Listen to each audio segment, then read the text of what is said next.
Ready, Stacy? Okay. Okay. I'd like to call the meeting to order. The time is 6:32. Stacy, can we have a roll I'm call? not going to. Miss Ray, Here. Mr. Bononis, Here. Mr. Carochi, Here. Miss Optoff Cordero, Here. Leon. Also present is our manager, Jay Finnegan, Township Solicitor, Mr. Gadzuzian, Township Engineer, Brian Cucker, Director of Finance, Patty Caronia, and Zoning Officer, Tyler Mitch, and myself, Stacy Werkheiser. And we have Andrew Young and Nit Yithakar, our junior council members. All right. Can we rise for the pledge? Pledge allegiance to the flag of the United States of America, to the republic which stands one nation under God, indivisible, with liberty and justice for all.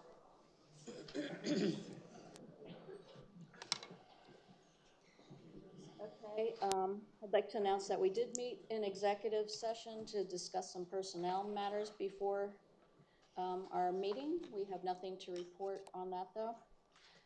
Public comment procedure, we have two public comment periods. First one's at the top of the meeting where you can speak for 3 minutes on any of the agenda items. We ask that you come up to the podium, state your name for the record, and then address council with your comments. There's a second period towards the end of the meeting, another 3-minute period, and that would be to address any agenda or non-agenda items. Same process. Do we have a junior council member report from Nithya?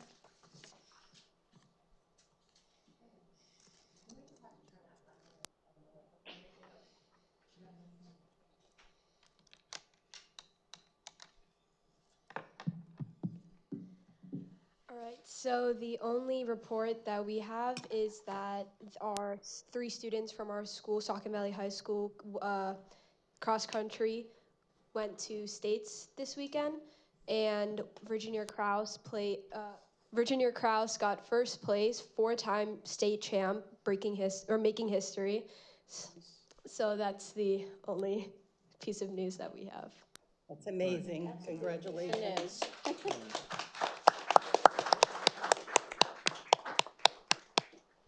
Thank you. Public comment? Have anybody who would like to speak?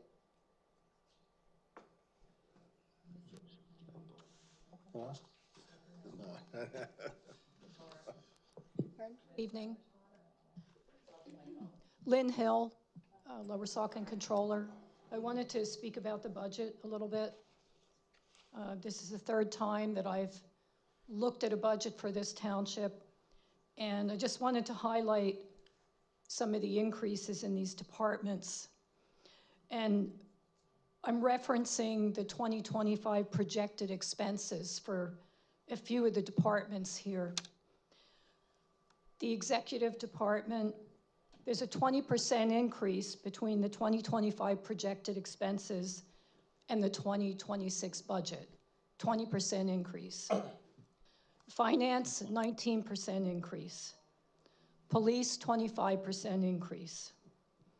Planning and zoning, 18%. Highway general services, 26%. Participant recreation, 24%.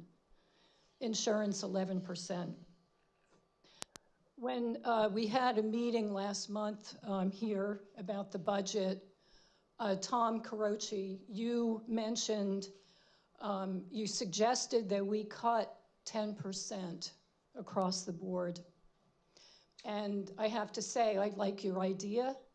That would cut back $1 million, and it would put us on firmer footing through the year.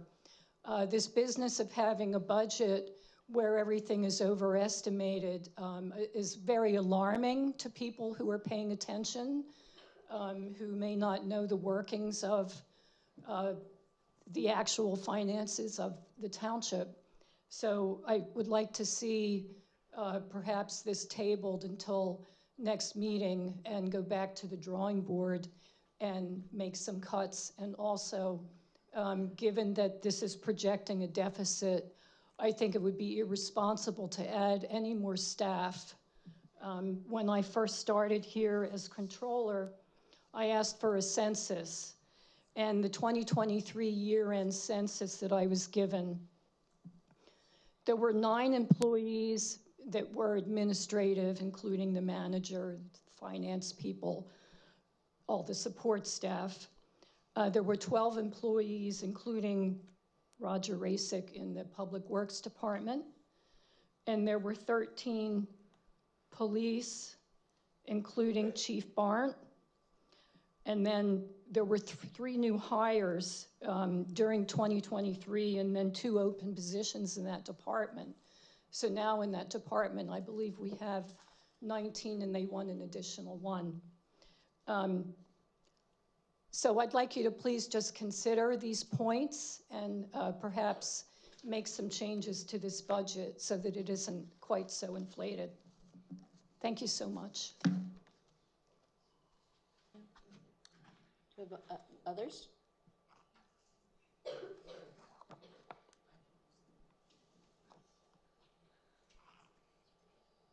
My name's Rocky Visito. I'm a Lower Saucon resident. I'm a coach with the Little League. We are very much enjoying the new Easton Road ball field, and I know that at the last meeting there was some questions about whether it was there was some budget questions about putting water up at that field. And I want to tell you that the field is wonderful, but it's very difficult to take care of when you have to bring the water in at 5 gallons at a time. And I know, we have a ton of kids that play up there, and we would really like to see that money in the budget this year to get water up to that field. So that's what I came down to say. Thank you. Thank you.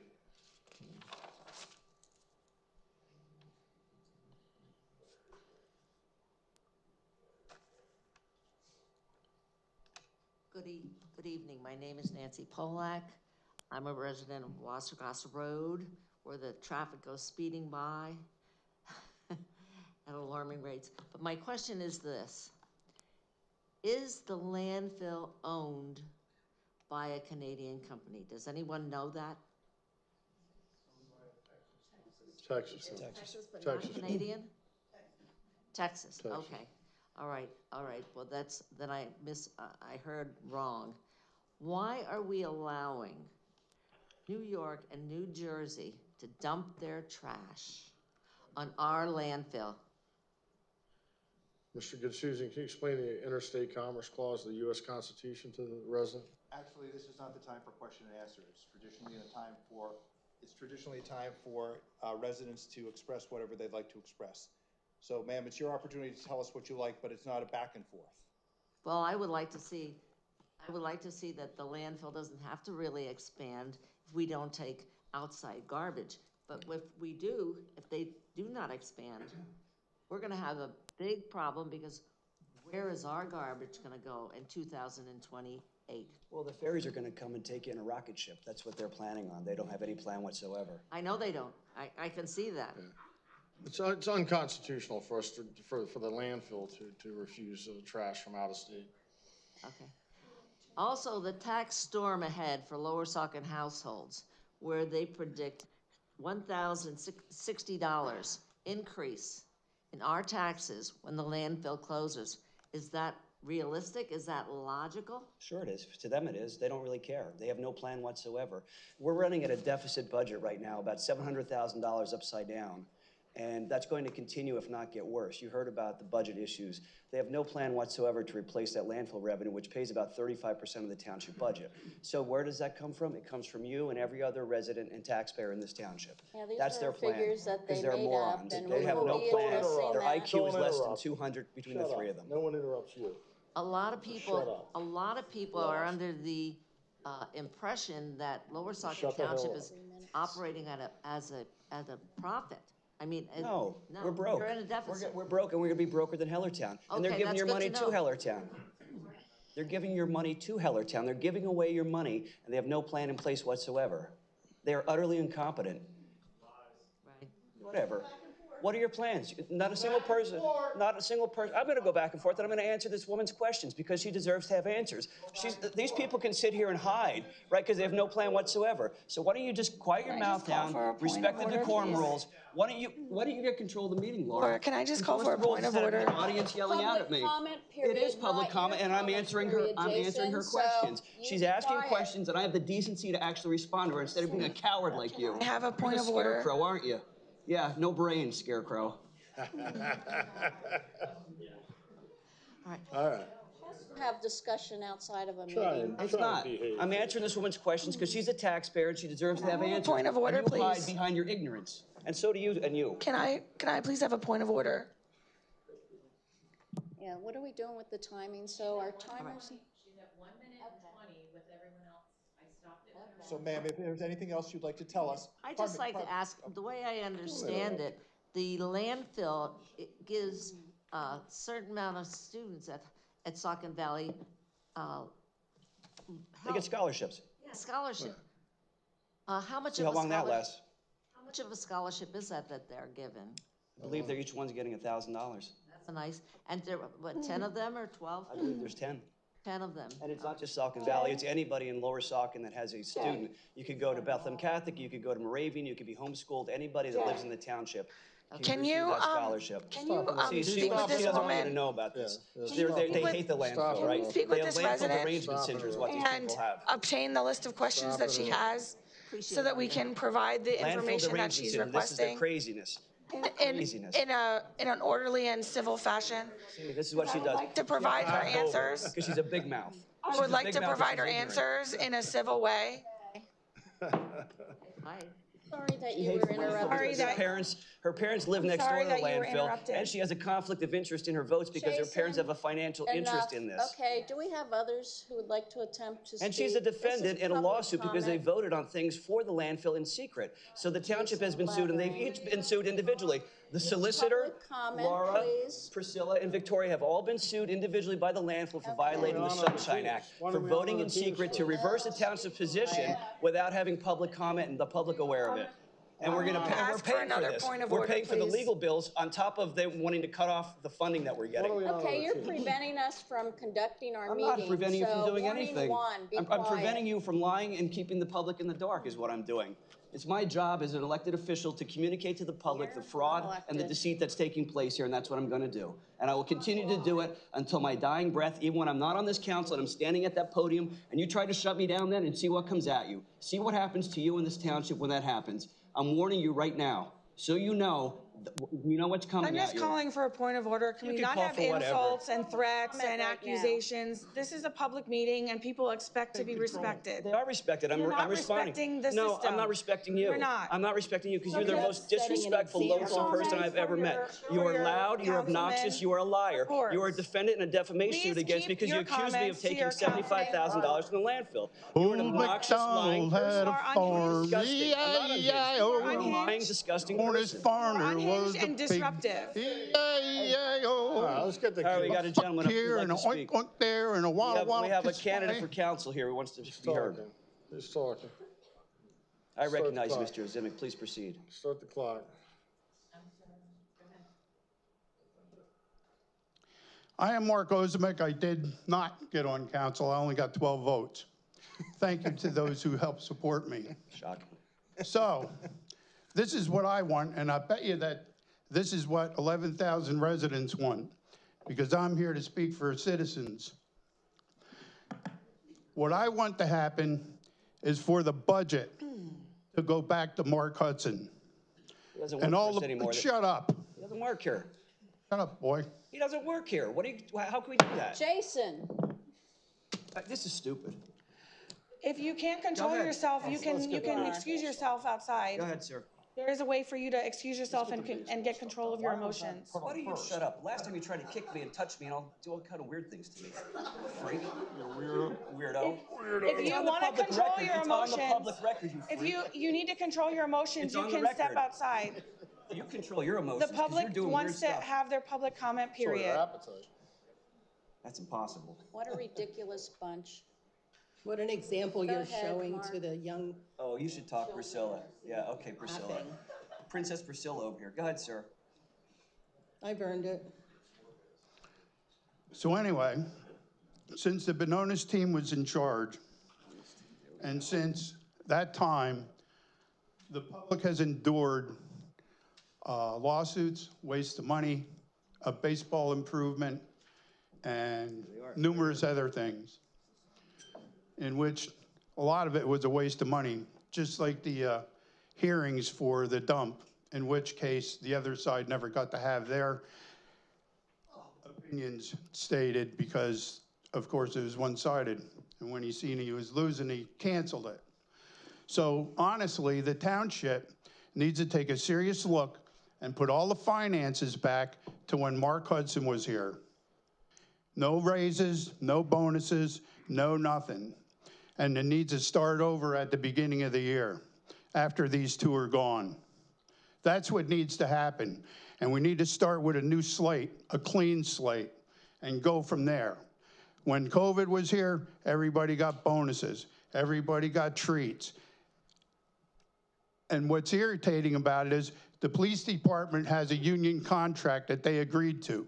The workers have a union contract that they agreed to. The secretaries have a union contract that they agreed to. So the people that got screwed under COVID was the fire department because they got squat. They took money out of their own pockets to go out on 78, go fight fires, show up whenever there was emergency, and they got nothing. That's where the federal government COVID money should have went, to help people that needed it, not people that have union contracts and are steady paycheck. That's what needs to happen. The township needs to go back to when Mark Hudson was here and revert all the funding and raises back to that time and start over and start fresh. And you know what?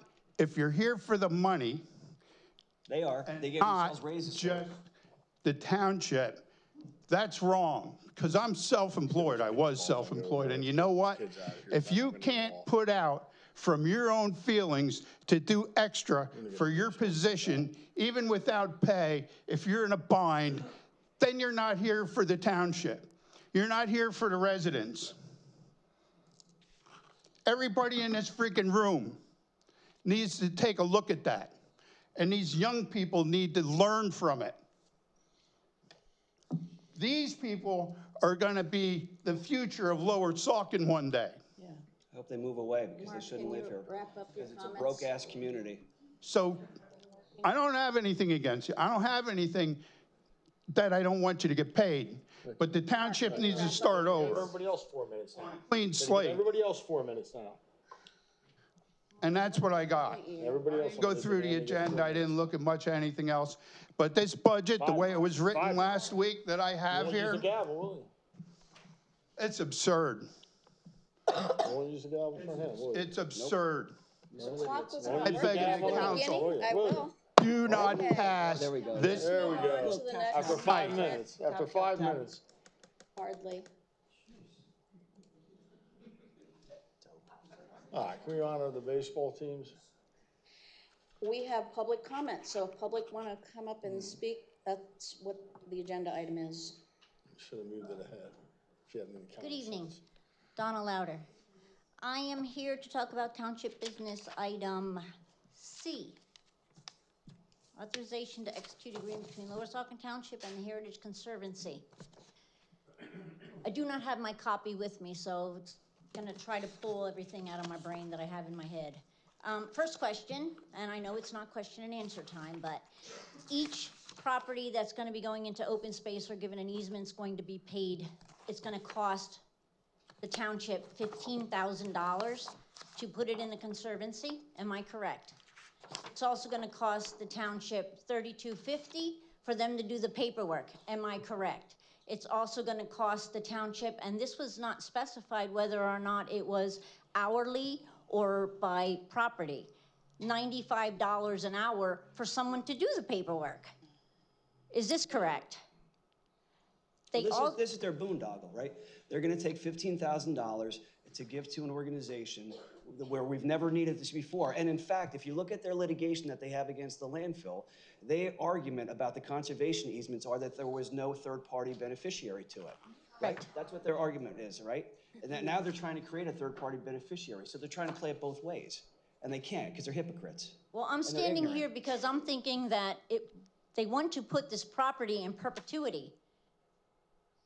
So, example, if I would own a 30-acre piece of property and I came to the township and said I wanted to put it in open space, it's going into perpetuity. I die and I would hand it off to my offspring. And now my offspring has children and wants to hand it off to his children and possibly give them each 5 acres and let them build a house on it. That cannot be done. So how does the resident and taxpayer benefit from this? How do they benefit from it? Can somebody answer me, please? Mr. Gaduzian, can you please just give me an idea? No, I know it's not question and answer time, I know. you don't understand. The taxpayers pay your salaries and we don't get anything in return. We get a measly 3 minutes. And all I wanted to know is everybody gonna be in perpetuity? Are all the open space properties that are now there gonna be brought up again and put back into the Heritage Conservancy at $15,000 a pop? How many do we have? At least 40 of them? So, come on, people. We got lots of money. Add it up. We have so much money, don't worry about it. You just keep paying your Landfill's taxes. closing, Pay your taxes. and there's no expansion, and there's Ma'am, you no just pay your money, taxes. and we're gonna end up being in the same bucket that Hellertown's in. Yep. Have a good evening. Thank you. Just keep paying your taxes. If you can afford to pay your taxes. Do we have anybody else who would like to speak?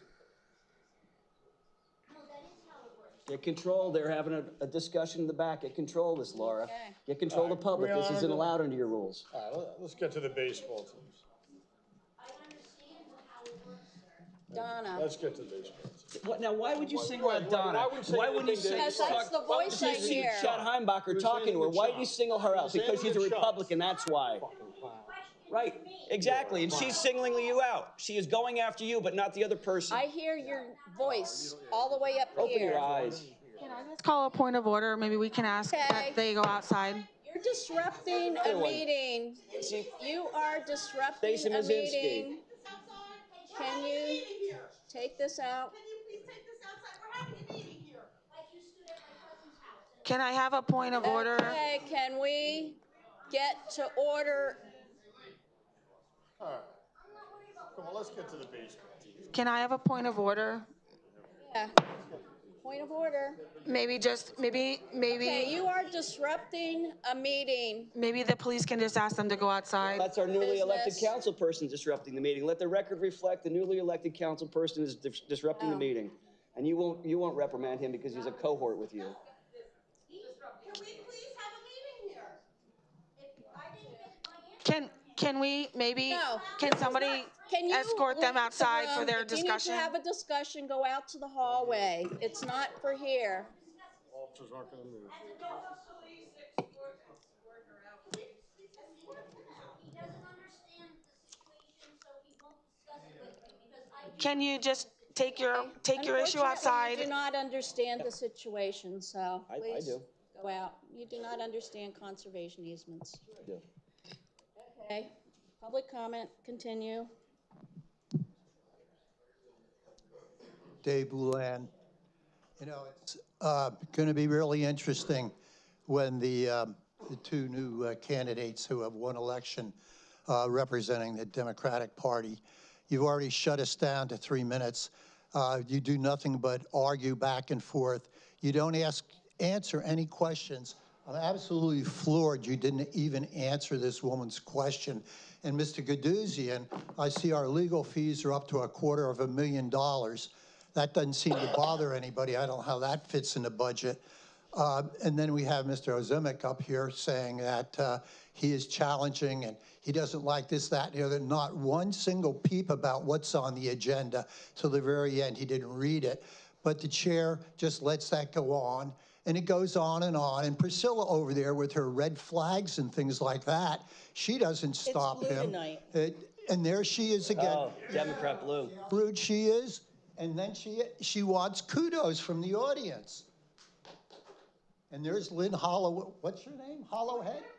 Anyhow, these people are absolutely ruthless, and I'm really happy that they're in office because now you're going to see the Mondamis of Lower Saucon. Here they are, right here. Who? She doesn't even know. Okay. So at any rate, I got about a minute and a half here. I really love this. We're gonna fix the old Heller homestead. I see they actually put plastic covers over the rocks. Now it's only been about 30 years they've been sitting out there in the rain and the freezing and everything else. But you're gonna spend millions of dollars. And this, what you have here, is just the first step in that. What I'd truly like to see is how you're gonna budget this whole thing. And you're gonna tell me you don't know, we can't talk about it. The public needs to understand you don't talk to anybody about it except yourselves. And it's well planned out in advance. And when somebody asks a simple question like this woman here, who I'm sure has been in this township a long time, you just make a mockery of her. We can't talk about it, says $250,000 Mr. Gadouzi and his law firms, okay? Can't give a single simple answer. And there's Priscilla. See it, folks? This is how the Democrats shut you down. Well, the communists do the same thing. So we're a step away, but we're getting there. Thank you, Priscilla. I'm sure they're going to name the homestead after your wonderful examples as a council person. You're just doing a wonderful job. I have 7-6. Are you ready? Do you have something else? Maybe a dart gun? Do we have anybody else for public? No, I still have a minute. I hate to be interrupted by you. Set that clock, please, because again, you see how that works? Not only do you cut it down from 3 minutes for each topic, you cut it down for 3 minutes for the entire show, and then you have VOC over here interrupting everybody, and then Laura Ray saying you can't do this, that, and the other thing, but she doesn't even control the meeting. Thank you, folks. Thank you. Thank you. Thank you for your comments. All right, can we get on to these baseball teams? If we're done with public comment, I don't know. Let's see. I don't see anybody else coming up, so we are moving on to item 3A. This is Resolution 67, 2025, recognizing Hellertown Lower Saucon Little League Fall Juniors District 20 Championship. So we prepared a resolution for each number here. Let me read it. So this resolution recognizing the Little League District 20 Fall 2025 Season Championship Team. Whereas the Hellertown Lower Saucon Little League Fall Juniors captured the District 20 Fall 2025 Season Championship. And whereas Chris Heiserman and Steve Sell served as the coaching staff.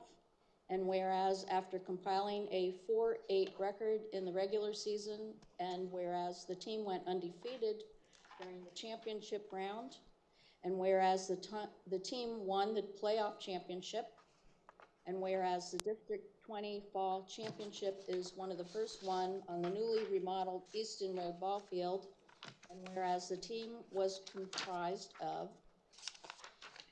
Ada Barnes, Stephen Brigido. Logan Brown, Ben Carochi, Kellen Heiserman, Salen Mack, Bo Marrogal, Cole Miller, Jace Pfeiffer, Grady Schrock, Jackson Sell, Jake Scuba, Frank Stragapede, Rowan McKeever Fix, Micah Miller, and Bentley Wolf. And whereas council would also like to recognize the Hellertown Lower Saucon Little League for their support of youth baseball. Now therefore be it resolved that the Council of Lower Saucon Township, Laura Ray President, Victoria Optoff Cardero Vice President, Jason Benonis, Tom Carochi, and Priscilla De Leon wishes to commend the 2025 Hellertown Lower Saucon Little League Fall Juniors for their successful and memorable season, which brought much enjoyment to the residents of the Saucon Valley. This is adopted and enacted this 5th day of November 2025. And congratulations to all. We have certificates.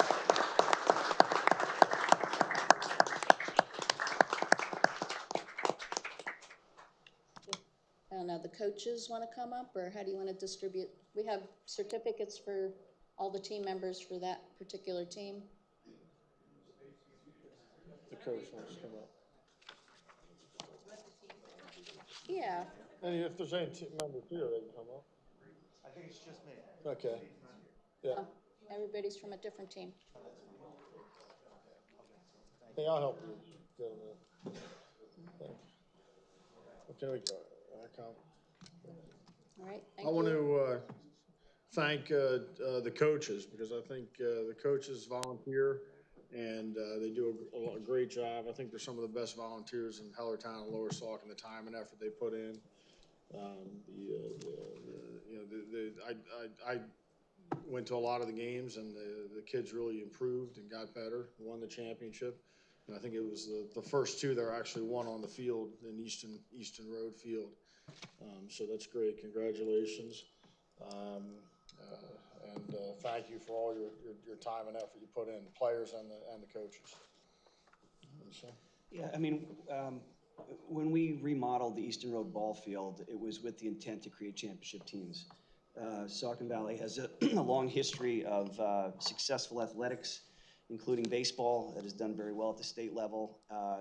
Baseball has never, it's one of the only sports in Lower Saucon Township and Hellertown that did not have a lighted field, a lighted big field.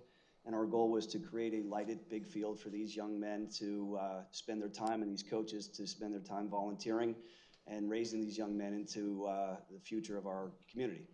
And I'm happy that, you know, just in the first year of this field being open, we now have three championship teams that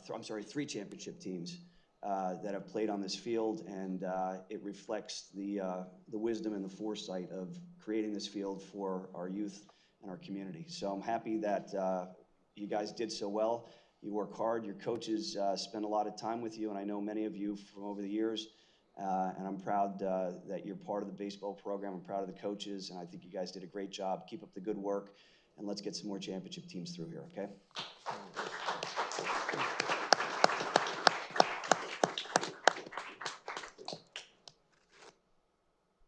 Have any other comments? Okay. I just want to echo congratulations to all of you. I had the opportunity to meet some of your parents at one of your meetings, and I could tell that there was a lot of passion and dedication to seeing you grow up and become the young men that you are. So congratulations for this wonderful accomplishment. But she wants to strip water from the field. She doesn't want to. Okay. She doesn't want to fund water at your field. In every meeting, she fought this field being constructed. We also have Priscilla a wanted to turn second the lights off at resolution. 7:00. You need a motion and a second to approve. I'll make the motion to approve it. I'll second. Not doing Thank you, together? Tom.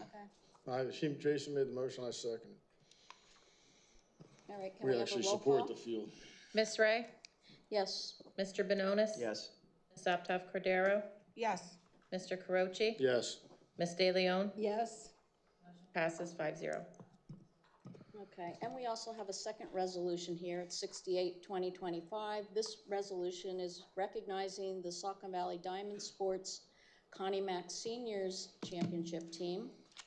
So whereas the Saucon Valley Diamond Sports Connie Mack Seniors win the Lehigh Valley Connie Mack Fall League Season Championship, and whereas Rocky Visito, Brian Dries, and Greg Peters served as the coaching staff, and whereas after compiling a 10-1 record in the regular season, and whereas the team went undefeated during the championship round, and whereas the team won the playoff championship, and whereas the Connie Mack Championship is one of the first one on the newly remodeled Easton Road ball field, and whereas the team was comprised of Nick Werkheiser,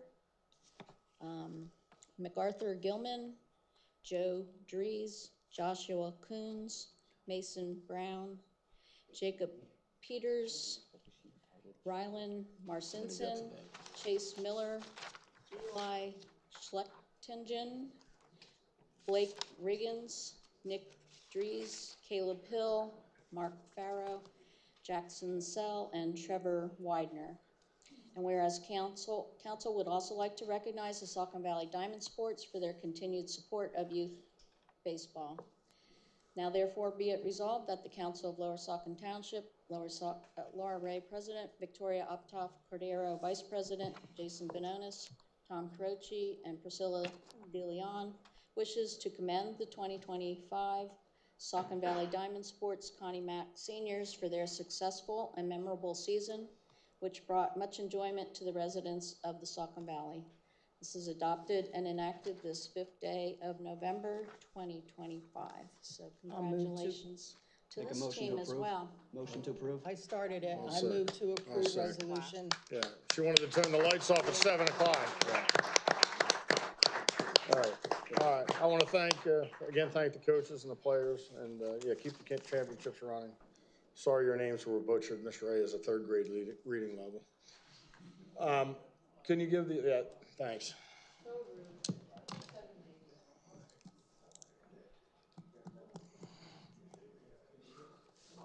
Well, I guess coaches are coming up for The this coach can one. hand them to the players. Say the names. If you can tell Yeah. the other coaches And then how that about you a just want to picture? wait You want a out picture? there and we could do a picture. You want a picture? All right. He wants a picture. We're gonna do a picture too. Right in front here. There we go. And you can hand your certificates. Maybe they'll put it in the newsletter, although they wanted to shut the lights off your field off at 7 o'clock. And she doesn't want to provide water to the field there, Victoria. She wants to have a bathhouse out there for her father. All right. Unless I grow. Yes. Everybody say we'll practice Laura will practice her reading. All right. I have to grow. The man who can barely speak. I know, Carol, I have to grow. I gotta grow. I just shrunk 2 inches. Okay, just look here, I'll do my best here. Great. All right, thanks, guys. Thank you. Congratulations. Thanks. Thank you. Thanks. All right. Thanks, Chris. Thanks for coming. Thanks for coming. Okay. We're gonna need a roll call, but if you wanna wait a minute.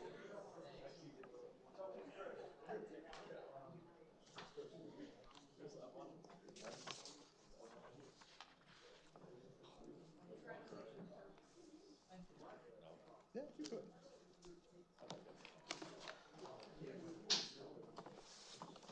All right, let's do a roll call.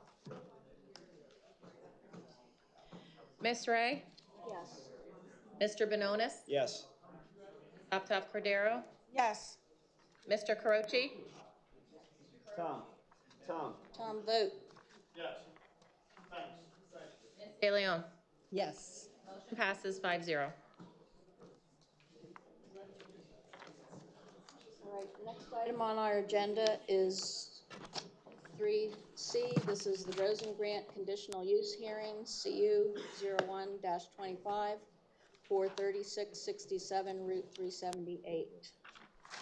We're gonna have Steve conduct the hearing for us.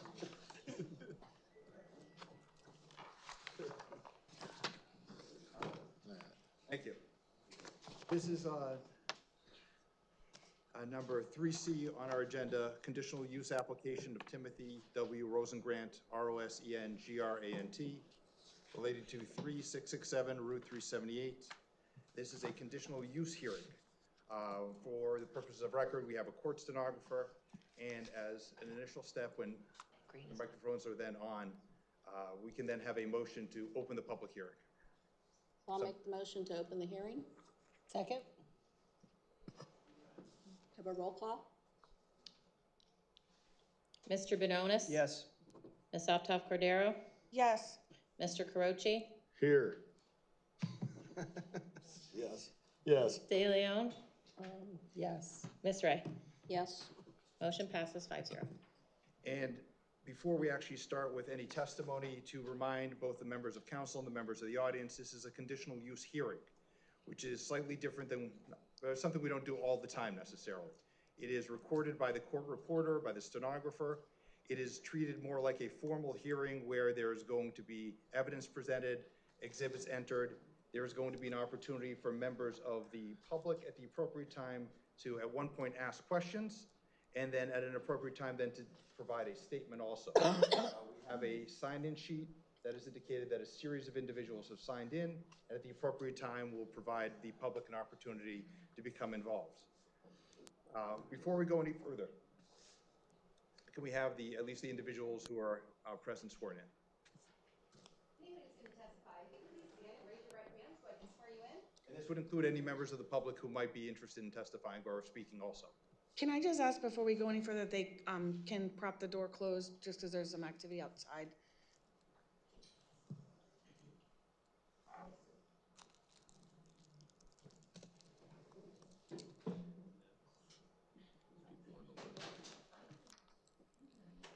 Thank you.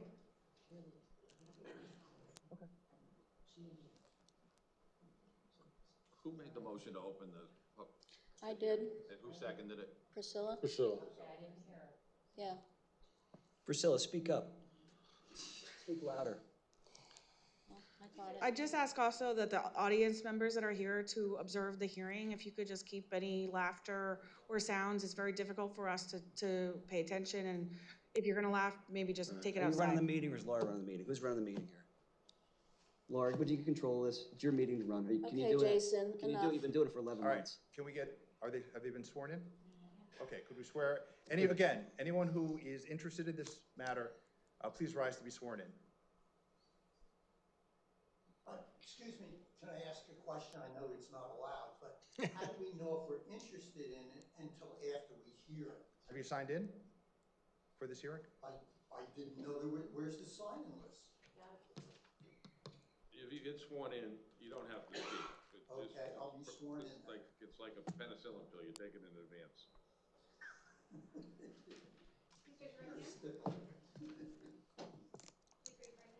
Yes, Do you swear to tell the truth, the whole truth, and nothing but the truth, so help you God?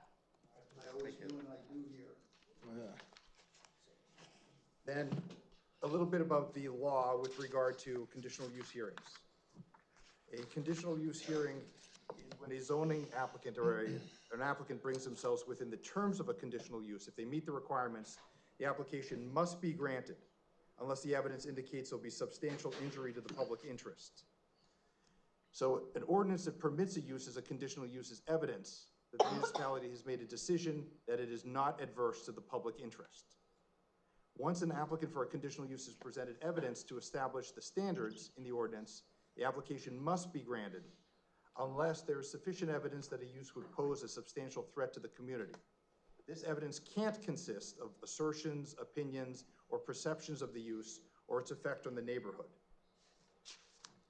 Before we go any further, I have a series of exhibits that I'm going to introduce to make part of the record. I note that the applicant is here. The applicant has a representative who I believe is an engineer, but he's not represented by counsel, by an attorney. So I'm going to do this in a way to essentially speed the process along. What I'd ask is if you take one of these and pass.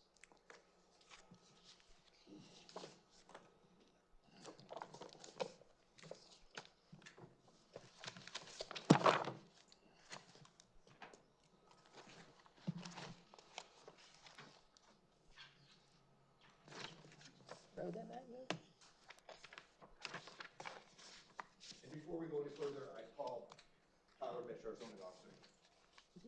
Just throw them at you. Sir, could you state your name, please? Tyler Mitch. And I show you what's been marked as a series of exhibits, 1 through 8 rather. Yes. What is your position with the township? Township zoning officer. And are you familiar with the application that's before the township council at this time? Yes. I show you what's been marked as Township Exhibit 1. Can you tell us, is that the conditional use application? Yes. I show you what's been marked as Exhibit 2. Was the conditional use application reviewed by Hanover Engineering, and did they provide review letters May 8th of 2025 and October 17th of 2025? Yes. Show you what's been marked as Township Exhibit 3. Is that a location of the site provided by Meese Engineering? Yes. I show you what's been marked as Township number 4. Was the Was there public notice and proof of advertising of the hearing? Yes. Is that what what exhibit number 4 shows?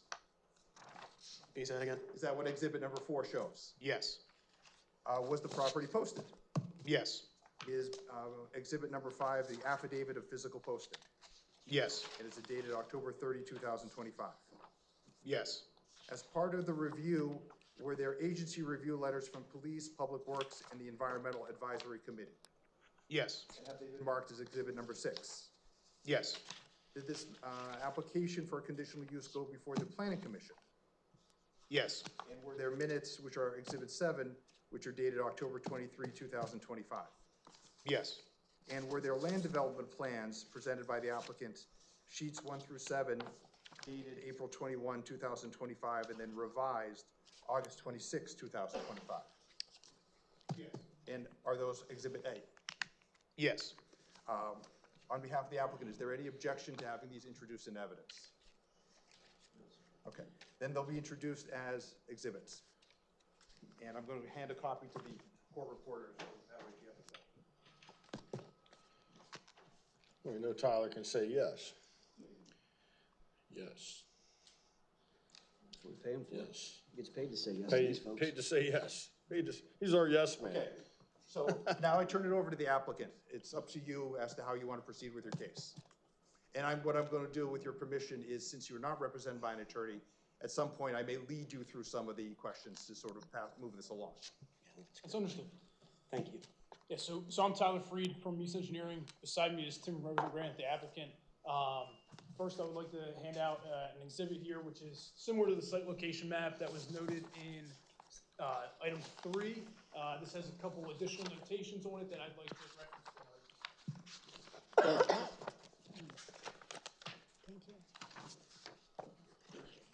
Thank you. Thanks.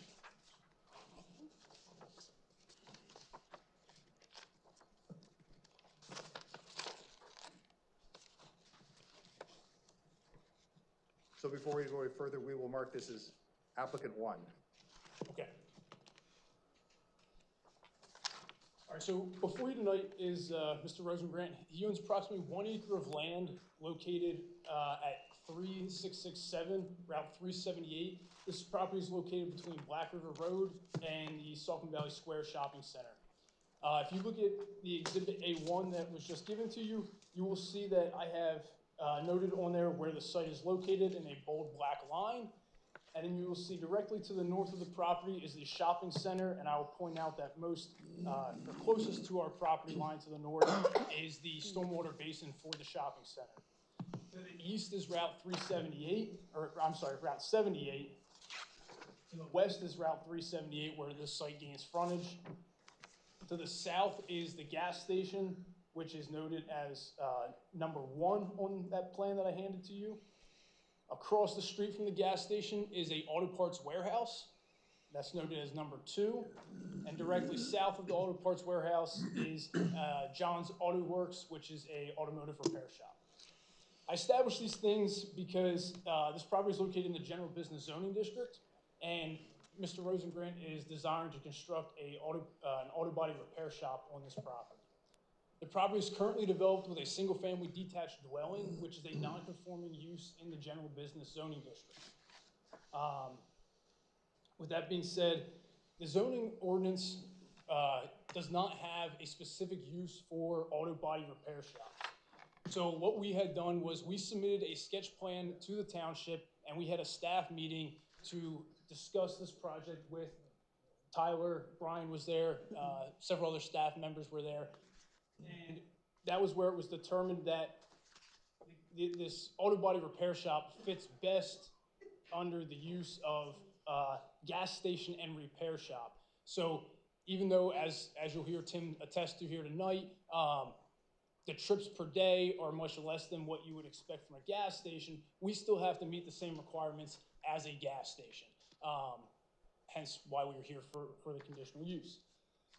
We were also giving direction regarding the detached garage that's on the property. Tim has a desire to keep that garage and use that in conjunction with the auto body repair shop. And that was established in that meeting.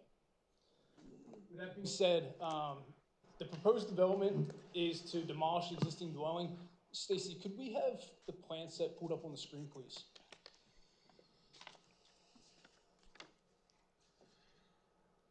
If you could go to sheet 2, which would be the next sheet. Yes. So here you can see, I have one, yep, thank you though. Okay.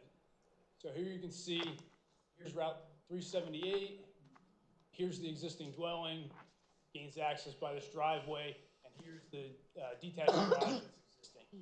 That's the existing development. We're proposing to remove this driveway, even though the new driveway will go in a similar location, remove the dwelling, and retain the existing detached garage. Stacy, can you please go to sheet 1, please? So the proposed development is for a 6,000 square foot shop building.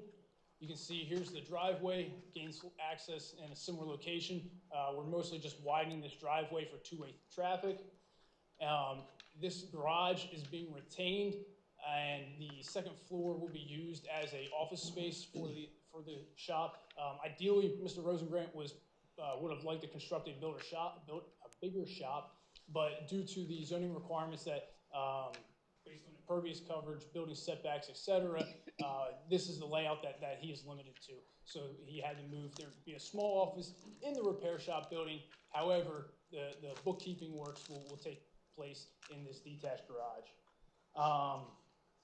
So that's a rundown of the proposed site, existing and proposed. I'll turn it over to Tim to give you guys a rundown of his business operations. Before you do that, I have a couple questions which might help. Yeah. Or at least clarify the record. Talk about water and sewer. Yes, water and sewer will both be served by public water and public sewer. And what are the projections with regard to EDUs for both? It should be 1 EDU. With regard to, and perhaps your client is the better person for this, but to the best of your understanding, your client owns the property. That is correct. And he therefore has an equitable interest in the property as the owner. That would be correct. With regard to number of employees and hours of operation, that's better handled by your client? That would be correct. Okay. The original dwelling is going to be torn down? Right. That's the old farmhouse? Yeah. How old is that? 60s, maybe? Yeah, I do not know that answer off the top of my 100 years? No, I don't think so. How old? Tim, you know? How old? Well, let's, for the purposes of keeping the record clear, if we don't know, if somebody else is going to ask, we'll get to that at the appropriate time. Before we go over to your client's questions, Mr. Freed, you had an opportunity to review the Hanover engineering letters. That's correct. And with regard to I want to direct your attention just to the conditional use letters, because there've been other letters with regard to land development. Yes. With regard to the conditional use letters, everything that Hanover has set forth is you and your client willing to comply with? Yeah, I mean, we can jump into that letter before and go through that letter before Tim speaks, if that's what you would prefer. I think that would be helpful. Okay. All right, so Hanover Engineering has a letter dated October 17th, 2025, and that is the most recent review in regards to the conditional use application. Item number 1 of this letter establishes the requirements of a conditional use, and we feel that this project meets these conditions. As I stated, we're removing existing nonconformity. This site fits into the neighborhood, as you can see from the exhibit that I handed out, A1.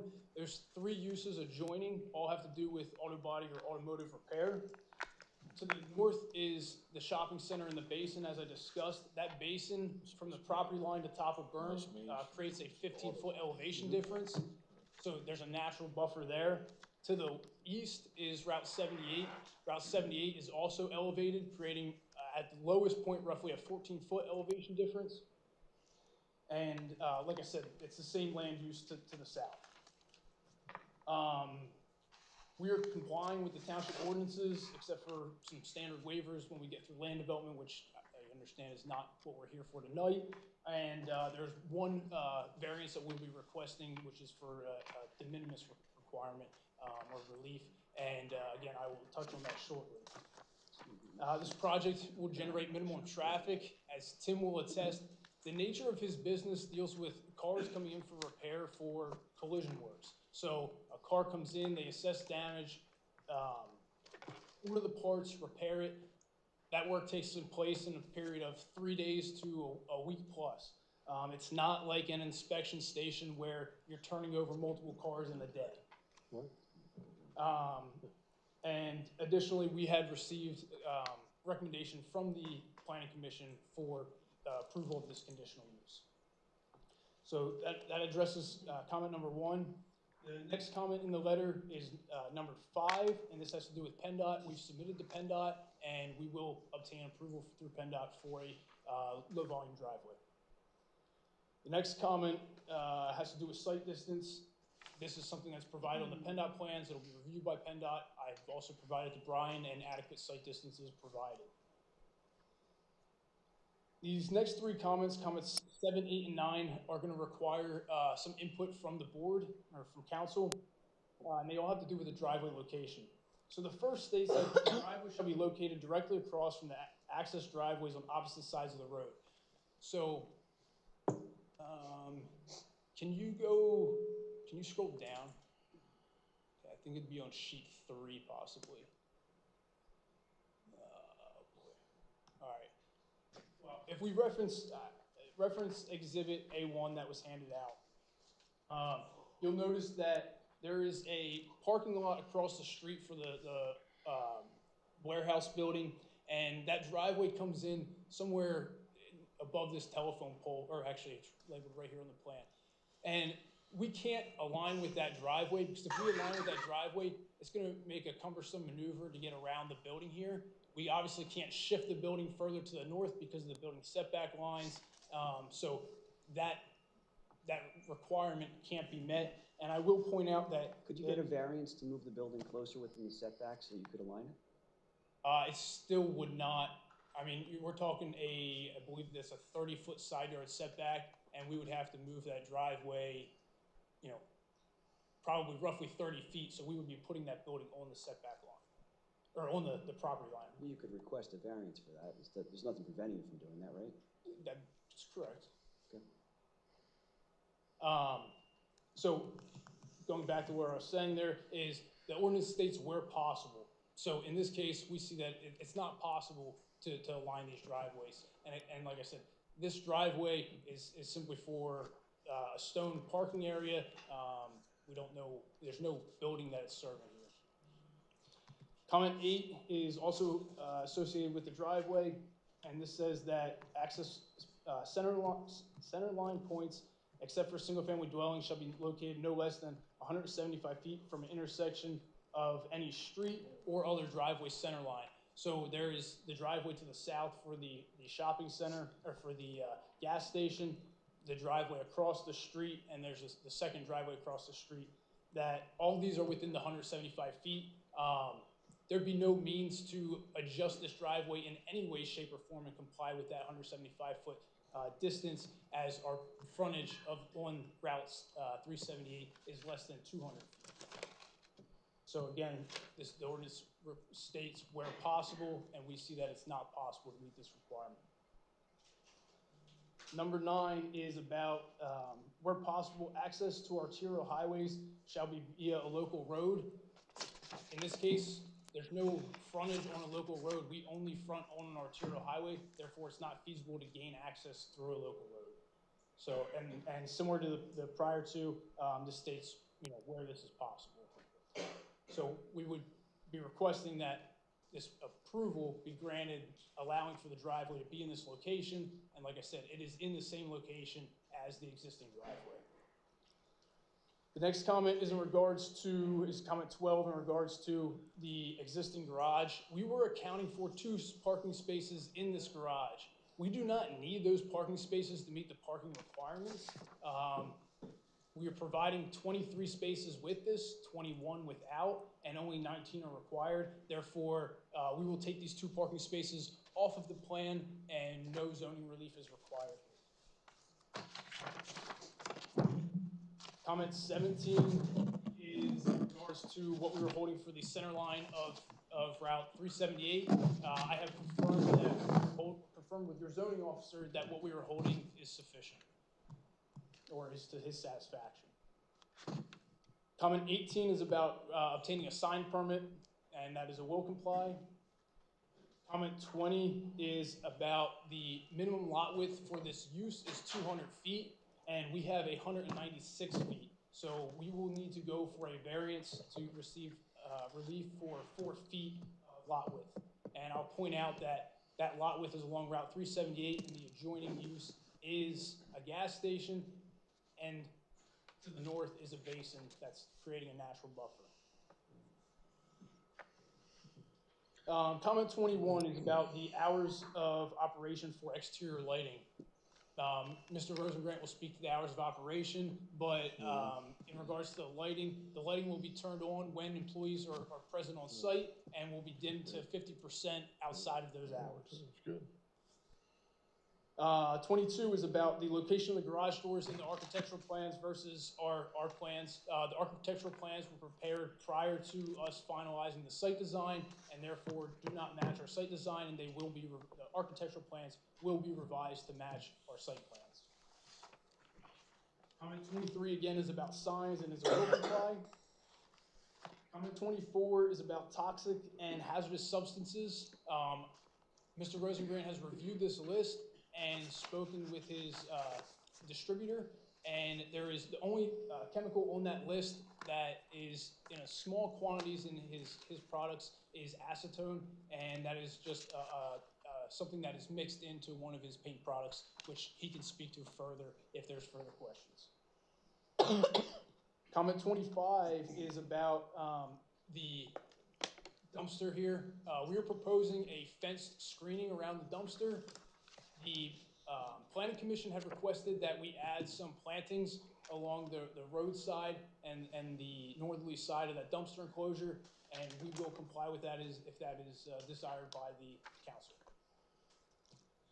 Comment 26 is in regards to buffering that's required for this use, or more specifically the parking lot, and is requesting that council decide if adequate buffering is being required.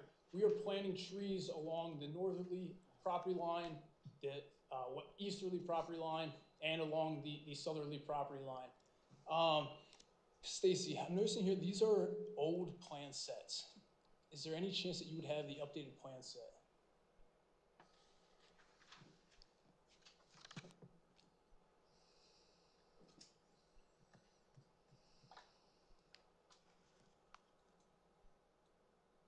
You can just open sheet 1 again. It'd be all the way at the bottom. That's okay. Okay.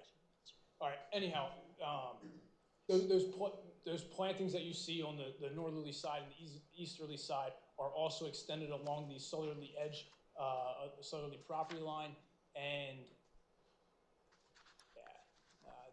this is the old one. Yeah. Okay. Thank you. They'll be extended along here. Those trees are planted on 15-foot centers, and they're offset in a staggered 2-row format.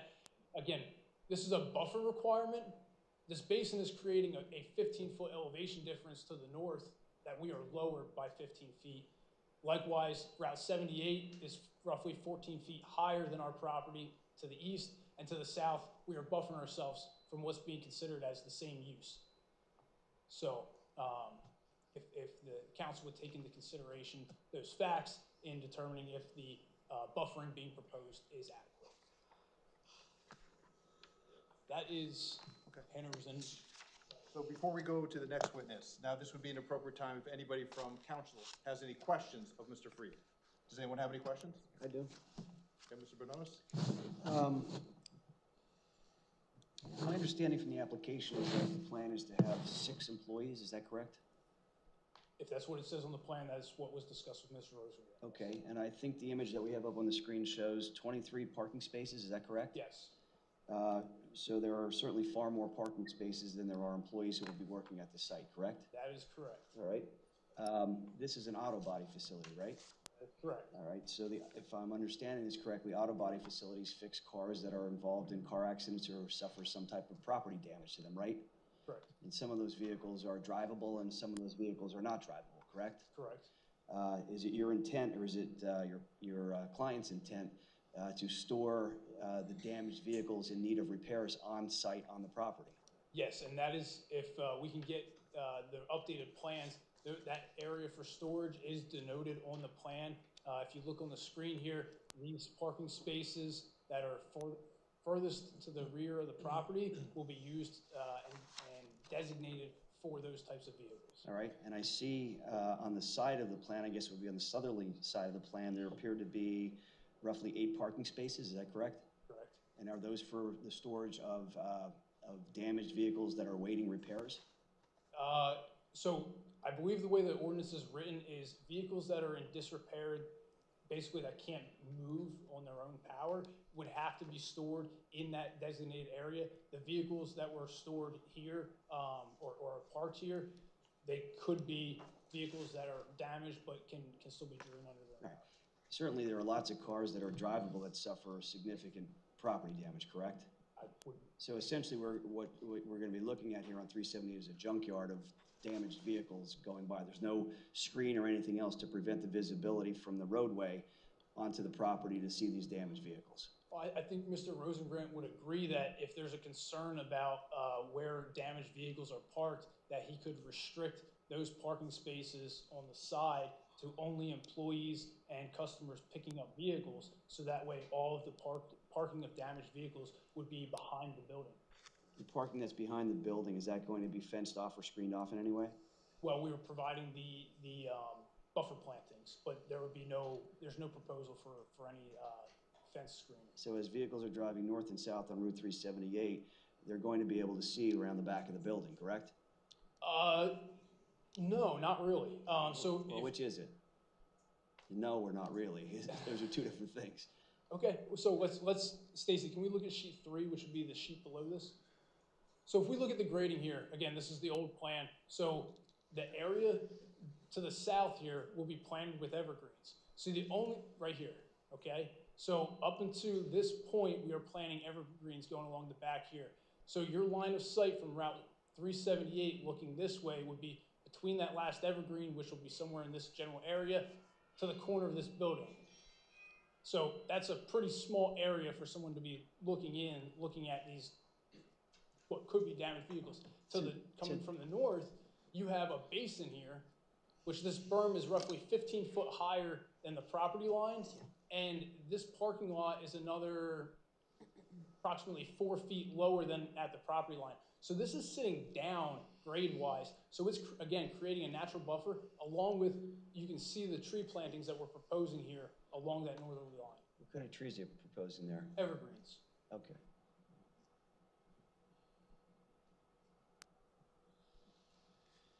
The other question I have is, this township is supposed to have a Route 378 Economic Development Task Force, which was going to develop a comprehensive plan for the Route 378 corridor, because it's essentially the township's main street, and to have an integrated type of design and scheme, because this is Lower Saucon Township's main street.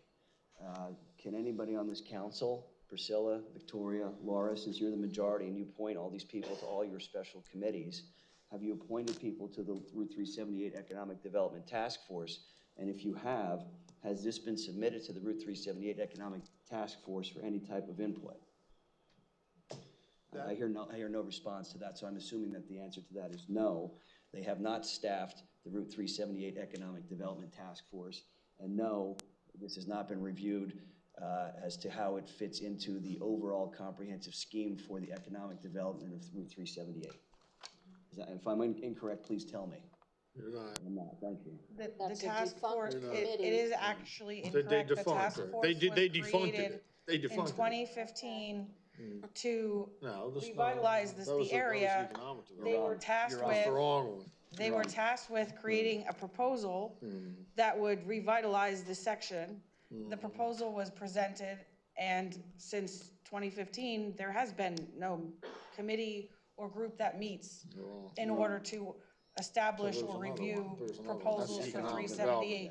Right, she's confused again. Yeah, I'd like so to- just I'd let the like to record. get No, let the there's record clarification, reflect- there's clarification, there was let a the misleading record statement there, reflect- there's gonna be a clarification. Let the No, let the no, record not gonna reflect- listen to you, no. Let the record Do not reflect that stop. Ms. We're not Upton stopping. is not Stop yelling. providing accurate We're not information as stopping. part of the We're not record for stopping. this Anybody matter. have any more questions? Yes. He's referring After to he's an done. economic development task force, which was tasked with the overall economic development of the Same township. economic There is a specific Route 378 After he's economic done. development task force, which Notice, is do you have any different. questions for I'm, the I'm witness? making a statement on the record is what I'm doing, Mr. Gutsuzi. I'm clarifying because she made a statement on the record. It wasn't a question that And she you didn't raised. say anything and you about didn't say that. anything to her, so I'm going to You couldn't respond tell her so to that be the quiet. record is Only accurate us. and clear. She is inaccurate in what she is stating on the You record didn't tell here. her? There is Come no, on. there was Just no play it Route fair, 378 Steve. Economic Development Task Play Force it fair. with regard to 378 in 2015. you're gonna That's cut what I'm him off, stating on the cut her record, so off. please don't interrupt me. And if you're going to do it, then do it evenly to everyone, Steve. You have any more Please be questions? fair. Yes, I have a question for them. Mr. Carochi, you have Yes. questions Yes. of this witness? Please Yeah, move forward. yes. Of course of this witness. All right. So vehicles will be towed to the property, correct? From time to time. Oh, From wait, time to- pardon me, sir. This is for Mr. Fried at this point. You'll Right, have a chance. right, We have to- okay. Yes. Yes. If you could just All right. speak into the microphone, it's My- hard to hear the gentleman with the cap.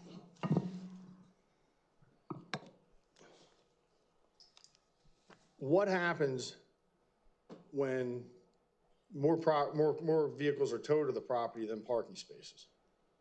That would be a question for the owner, not myself. I'm the engineer. I did the site design. There's no provisions for that in the site design. The site design meets the parking requirements as established by the Right. zoning ordinance. Okay. All right, then I'll have some questions for the owner then. I have another question. I don't know if you'll be able to maybe direct me to the owner. Crashes happen 24 hours a day, 7 days a week. Will there be any limitation on when vehicles will be received onto the property? In other words, can vehicles be received at 3 o'clock in the morning or whenever an accident occurs? I believe so, but that is, again, an operations question that should be directed to the owner. Okay. Thank you. Is there anyone else from council that has any questions of Mr. Fried? I think I had one question. Do you want to go? Go ahead, Priscilla. And I just want to make sure I'm clear on this, Steve. I read the packet, so there's different letters from different places, so I have questions on that packet. Is that okay? If you can ask them to Mr. Fried if he can answer them. Okay. Hi. Hello. So I read, I guess it was the Lehigh Valley Planning Commission's letter, and he talked about more pedestrian access in front. And I know when the Sheets proposal was in front of us, we were talking then about pedestrians going, on through 78 there. Yeah, so it's a great question. This is something that was discussed in the land development review with the planning commission, and I think I would like to direct that question to the land development review when we were before you for that approval. Okay. But I can say that the planning commission did recommend that sidewalks along the frontage be deferred till the time that they would be necessary and required by the township. Okay, that's fair. And then it would be accessible to all persons, including ADA, which would be closer to the front, the parking spaces. And again, I would say this is more of a land development related question. However, we are providing an ADA space in accordance with the ADA guidelines. The location of it, we cannot physically move that closer to the entrance due to the existing grade of the property and the grade at which we have to hold the building. Okay. Then they mentioned something about an electric charging space. Yeah, Mr. Rosengrant does not work on electric cars. There's a special certification, from my understanding, that he would have to obtain to do so. So there is no necessity for him to install. I just wanted to ask, just in case, okay? And then, if I can read my handwriting, then I guess maybe one of the emergency people wanted a list of hazardous materials. Yes, and I spoke to that earlier. The only hazardous material as defined in your ordinance that Mr. Rosengrant is aware is in any of his products is acetone, and that's in a small portion. That is not, it's mixed in with one of his products. It's not just stored pure acetone. Okay. And then you talked about lighting. Would any of that lighting bleed off site, or will it stay on the site? No, On sheet 3, we show or actually, yeah, right here, we can see the lighting, and that lighting is shown as staying on site. Thank you. That's all I have for right now. Thank you. Victoria, did you have questions? Yeah, can you just describe for everyone how you intend to have customers come in and out to the office to check in and out their vehicles, whether they're coming in the front of the building or the back? Yeah, so again, this is more of an operations question, but from the site design standpoint, we have a service bay on the front, a service bay on the back. There's a man door for the office right here where customers will come into the office facility, and then obviously the parking facility on the side and the rear. And then, as far as the garage for the vehicles to be pulled in to be worked on, can you describe where you're having those operations occur? Yes, so the two service bays that are noted on the plan, one's located here, one's located on the rear. Those are the two locations where vehicles will be pulled in, and then there is a paint booth on the top side here, and that will be served by this door in the back.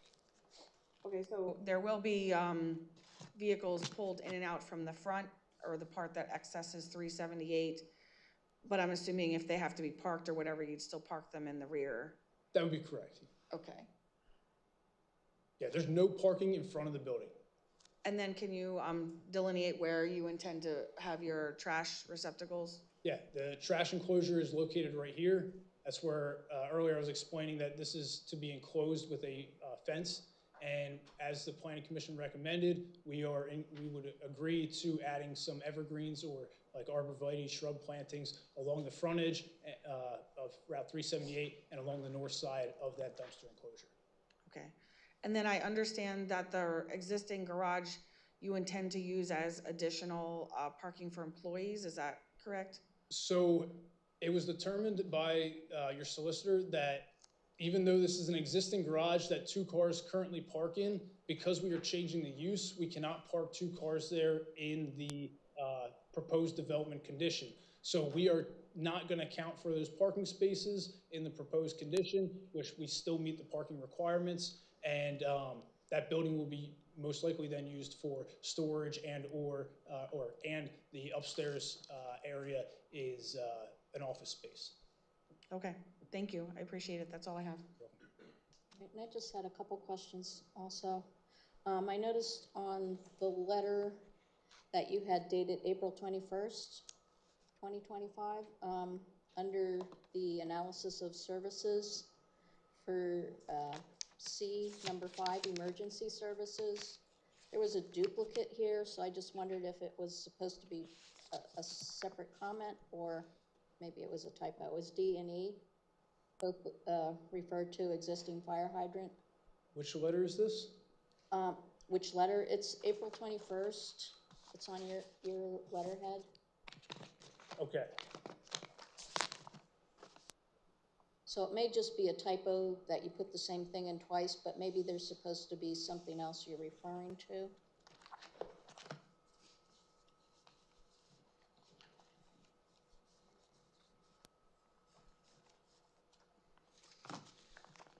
Sorry, I know there's a lot of papers here. Yeah. Yeah, if you go down, it's C5, and then their D and E are the same, referring to a fire hydrant? Yeah, I would have to look at, this follows a formatting in your zoning ordinance. So I would have to look at the zoning ordinance and see if there's a duplicate requirement or very similar requirements, or what exactly is being asked in that section of the ordinance that we are responding to. Okay. All right, so my other questions then were regarding, on the plan, let's see, I don't know how to refer to the sheet. Is there a number? Oh, number 7 of 7, sheet 7 of 7. Okay. There was symbols representing post-construction watershed boundary and pre-construction watershed boundary. Can you explain that a little bit, how it, I mean, it looked like it used to be the whole property, and now it's more like the outline of the building and parking area. Yeah, can we? Okay, the methodology will be the same.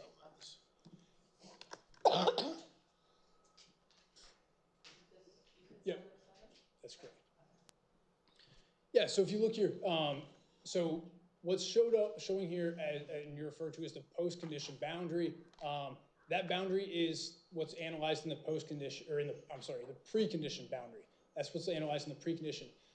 What you're seeing here is showing up as the post-condition. That is the area limited to what is draining to the stormwater facility. We are still analyzing the area between the post and the pre-boundary in the post-condition calculations, and I'm sure your engineer, Brian, can agree with this in our methodology, but that area would be considered bypass area because it's not getting to the BMP. What's shown here again as the post-condition is limited to what's drained to the stormwater facility. Okay. And then also, I'll refer to the letter from the Environmental Advisory Council. It asked to make sure that the stormwater, anything contaminated with chemicals wouldn't be commingled with the stormwater runoff. It might be a note on one of these plans that I didn't catch. How was that handled? Yeah, so this was something that was discussed with the Planning Commission. I've spoke with Brian's office about this. What we're proposing to do is there's a, it's called a snout is what it's called. It's a inlet protection device that can be installed in the inlets to prevent solids and any floatable materials, including oils and those types of liquids that float on the surface of the water from getting into the stormwater management facility. Those will be installed on the inlets. Again, this is the old layout, but anyhow, you can see there's an inlet here, there'll be one in the front here, and there's also another inlet up here in the current design. So those will be used as means of, if there was something that got outside of the building, that's the preventative measure.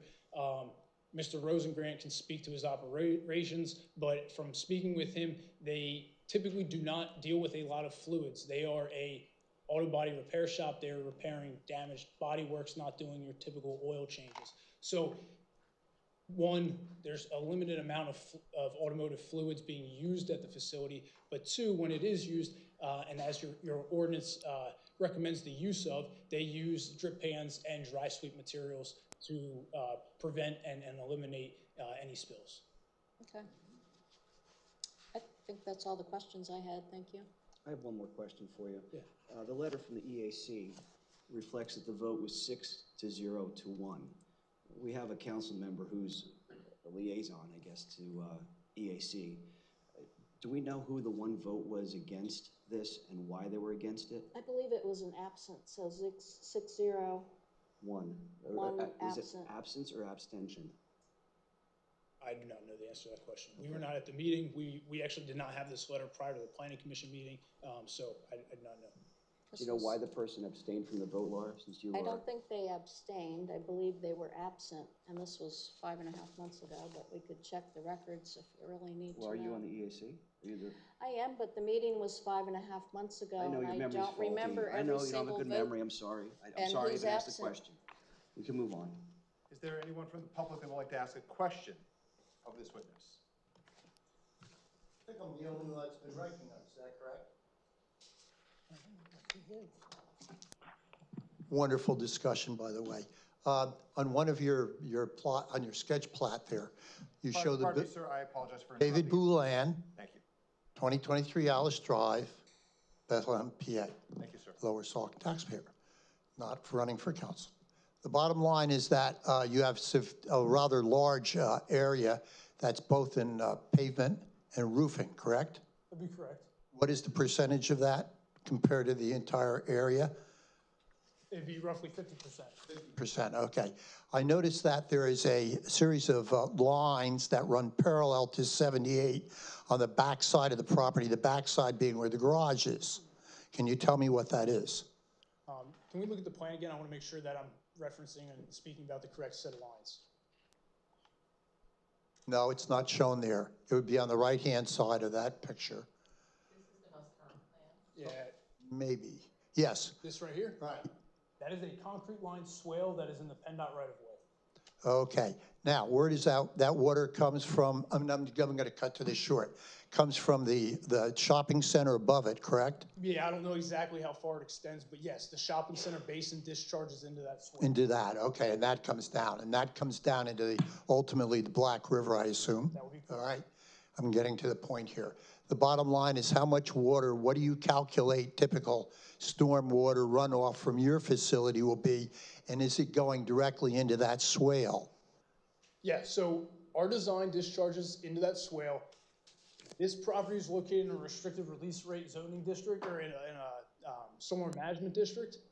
And we have to restrict the flows coming out off this property from, I believe in the 2-year storm, we have to be in the post condition 70% less than the precondition. And then when you get up to the 100-year storm, it is 30% less. So we are decreasing the flows leaving the current site.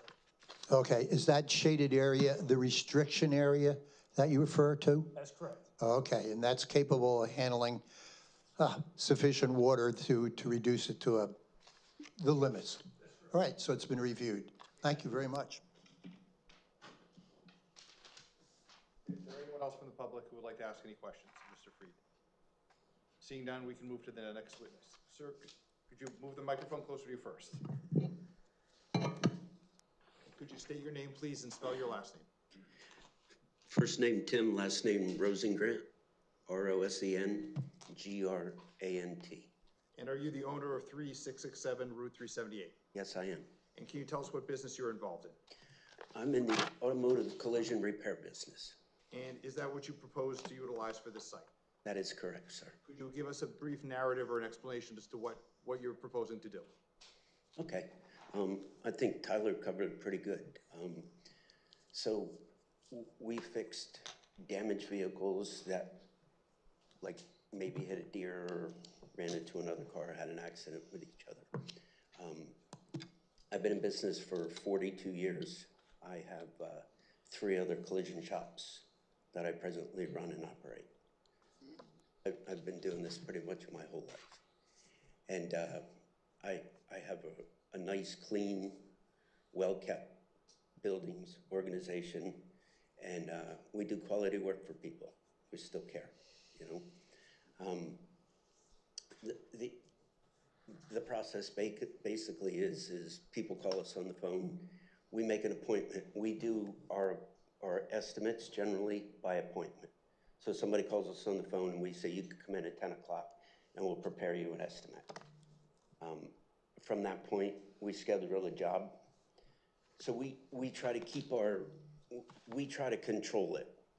We don't just let people bring stuff in and drop it off and willy-nilly. We try to, you know, bring in maybe 10 cars a week. And then if they have to wait till the next week, they wait till the next week. So we try to control the chaos instead of just letting people drop stuff off. And I also own a tire brake and wheel shop as well. And that is a very different business. So on average, you know, if we get this thing going, we'll fix 10 or 15 cars a week, where I have an inspection station and we do oil changes and tires and brakes and that kind of stuff. We fix 15, 20 cars a day because it's $200 tickets, you know, coming in for an oil change, inspection, a set of front brakes or something. So the volume of cars and parking, you need a lot more space. In the body shop, it's a lot smaller. You know what I mean? And that's about it. I mean, we bring the car in, we do the repairs, we do the refinishing, we clean the car up, and we give the car back to the customer. What do you anticipate your hours of operation will be? Generally 8 to 5 is our normal business hours. Is that 8 to 5 Monday through Friday or 7 days a week? Monday through Friday. Yeah. What is the maximum amount of cars that you anticipate on the lot? And when I say that, I mean cars for repair as well as employee cars, total. At one time is what I'm asking, sir. Well, you get 6 employees and you said about 10 cars a week, so that'd be 16. Yes, 15 cars. So the maximum amount would be 15 cars on site. 15, 20 cars. So that's different. What do you anticipate to be the maximum? I'd say maybe 20 cars, yeah. That's a difficult question. Your engineer indicated there would be a plan with regard to the damaged cars. And I believe he indicated that the cars that were not drivable would be stored behind the building. You'd be willing to abide by that as a condition? Absolutely, I would be willing to abide with all the rules of your township. I'm not coming here to make problems with anybody here, make an eyesore for the community. You guys also, somebody asked a question about, getting cars in the middle of the night. We don't get cars in the middle of the night. If somebody has an accident and say they hit a deer, and 9 times out of 10, if they hit a deer and the radiator gets busted or whatever, somebody asked about the fluid. Well, first of all, the fluid's right there on the road, so it's empty by the time it gets to us. But generally what happens is the tow truck tows the vehicle to their facility, and then we have contracts with like State Farm and Allstate and Nationwide and Geico. And we've been doing work for those companies for 30 plus years. And so somebody will contact from the insurance company, and then we will reach out to the customer, and then we would have the car brought to our facility. So if there was oh, I'm sorry. Are you done? I didn't mean to. Yeah, that's fine. If there was a condition that no cars would be dropped off outside of 8 to 5, Monday through Friday, would that be acceptable to you? If that's the way it has to be. And you don't anticipate cars being dropped off outside of 8 to 5, Monday through Friday, correct? No, I pretty much explained the daily process of what we do and how we do it.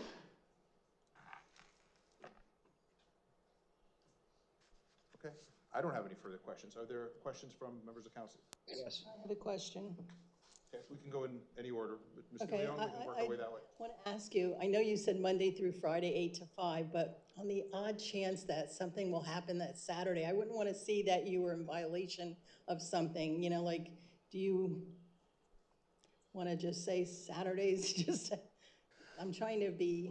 And so I guess really what it comes down to, I don't know, are there going to be stipulations like that? Well, I think there are. I operate, facilities in other places, and it's, it's not like I have to abide by if somebody were to tow a car in without our knowledge in the middle of the night or something.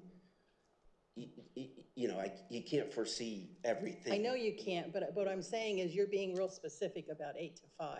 Well, that's our business hours. I know, but you're saying that, Jesus somebody Christ. works and they work till 8 or something, you know what I'm saying? Like, there's always those I feel sorry for you. exceptions. I don't know, I don't. Yeah, so again, I don't know, so our business hours are basically 8 to 5.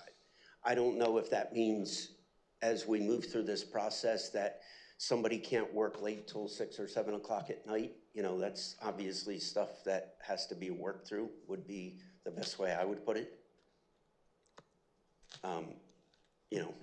Can somebody answer that question for me? So before we go any further, what you can do at the appropriate time is when you make a decision, you can impose reasonable conditions. And reasonable conditions can be hours of operation. And hours of operation can be, the applicant said 8 to 5.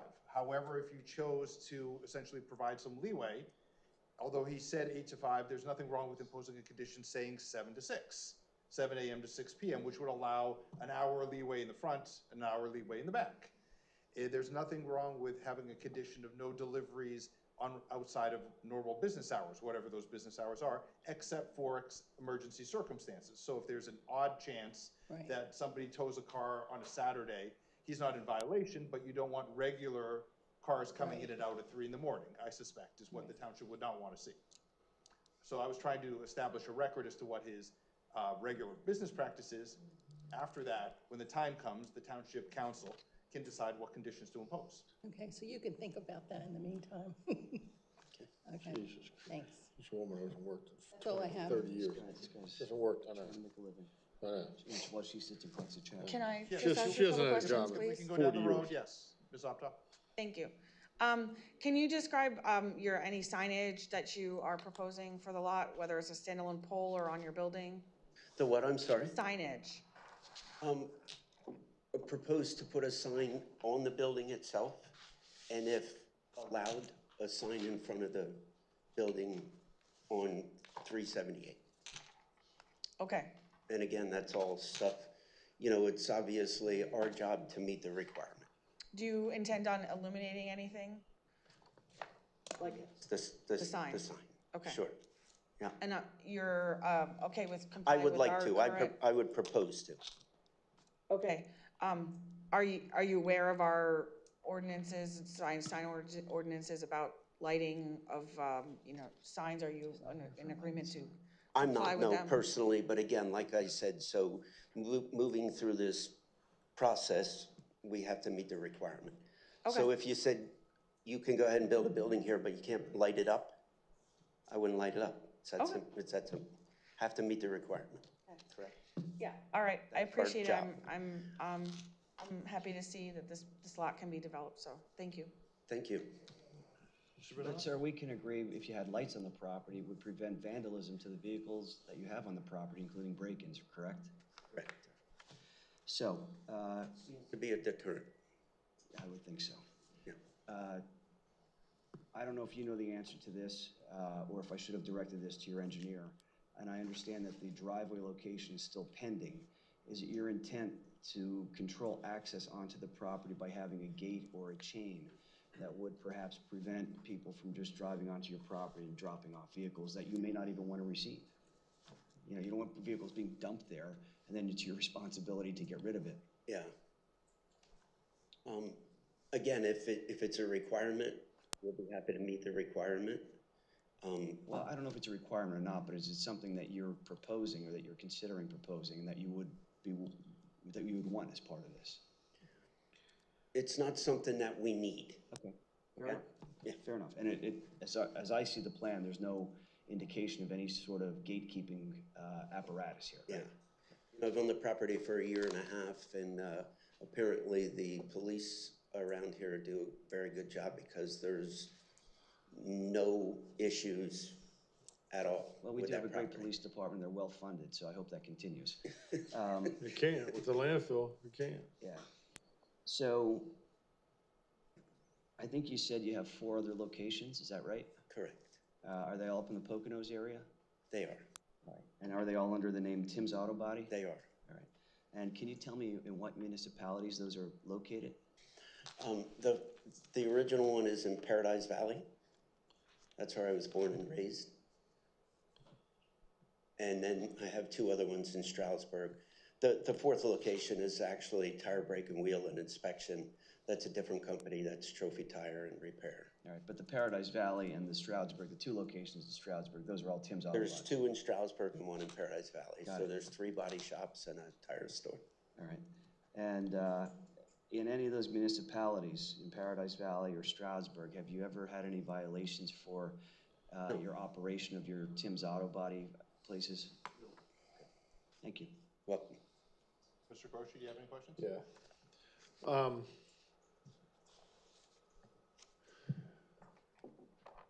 So when a car is brought to you and you decide it's totaled, right? How's that car disposed of? Because I seem to on a lot of these lots seem to see a lot of cars that look totaled to me, my unprofessional opinion, and they kind of sit there forever. Okay, so generally, those cars, if they're smashed like that, they stay right at the tow yard. They don't even make it to the body shop. So then it goes to what they call the FIC. It goes to a total loss center and whatever they get. And again, so if we have a car and we total it, we say it's a total loss.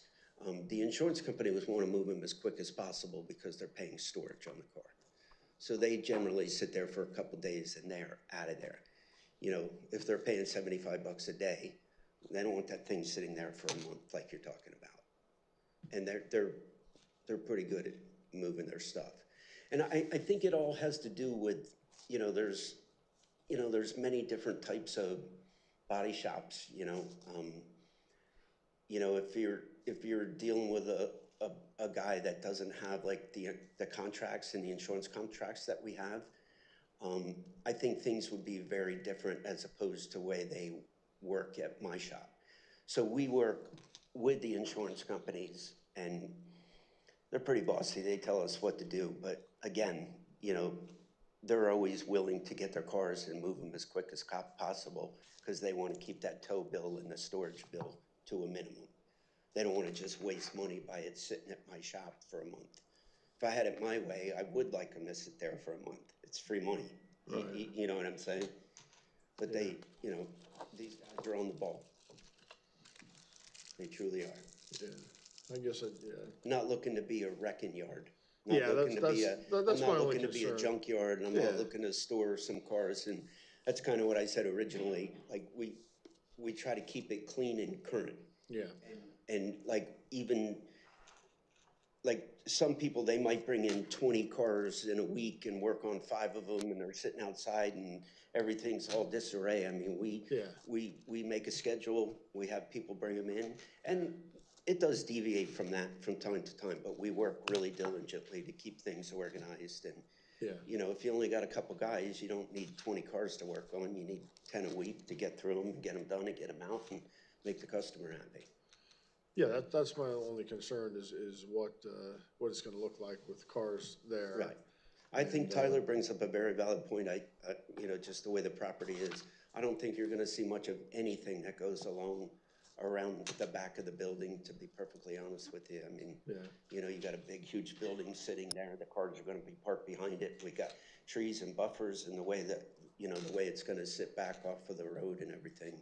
I think you guys would be pretty happy. Yeah, that's my only concern. I mean, the hours of operation, stuff don't like want that. a junkyard on Or not, 378. or not. I respect that. Yeah. I don't want a junkyard on You know, 378. I think you should broaden it and be open on Saturdays if you need be, but that's just my opinion. Yeah. That's just my opinion. That's fine. I didn't know that was like, you know, you're nailing. It's not mine. It's not mine. I don't care about it. All I care about is that it doesn't look like a junkyard. Yeah. That's really all I care about. And, you know, that you reasonably, you know, work with our engineers to with some of these variances that you need. That seem, in my opinion, fairly minor. Meet the requirement. That's our job. All right. Thanks. Ms. Ray, do you have any questions? I do not have any questions. I think this seems like a good use for the property, actually. Before we open it up for people from the public, if they have any questions, sir, in response to some of the questions, you referenced the idea that the insurance company doesn't like the car staying for too long. What would be the maximum amount of time that a car would remain at your premises?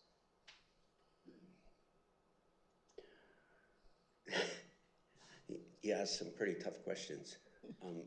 You mean being stored? Yes, and I'll tell you why I'm asking. The concern would be, I believe from the township, we would not want to see a car that remains on your property unmoved for X amount of time, for an extended period of time. We know you have a job to do, and we know you have things in queue.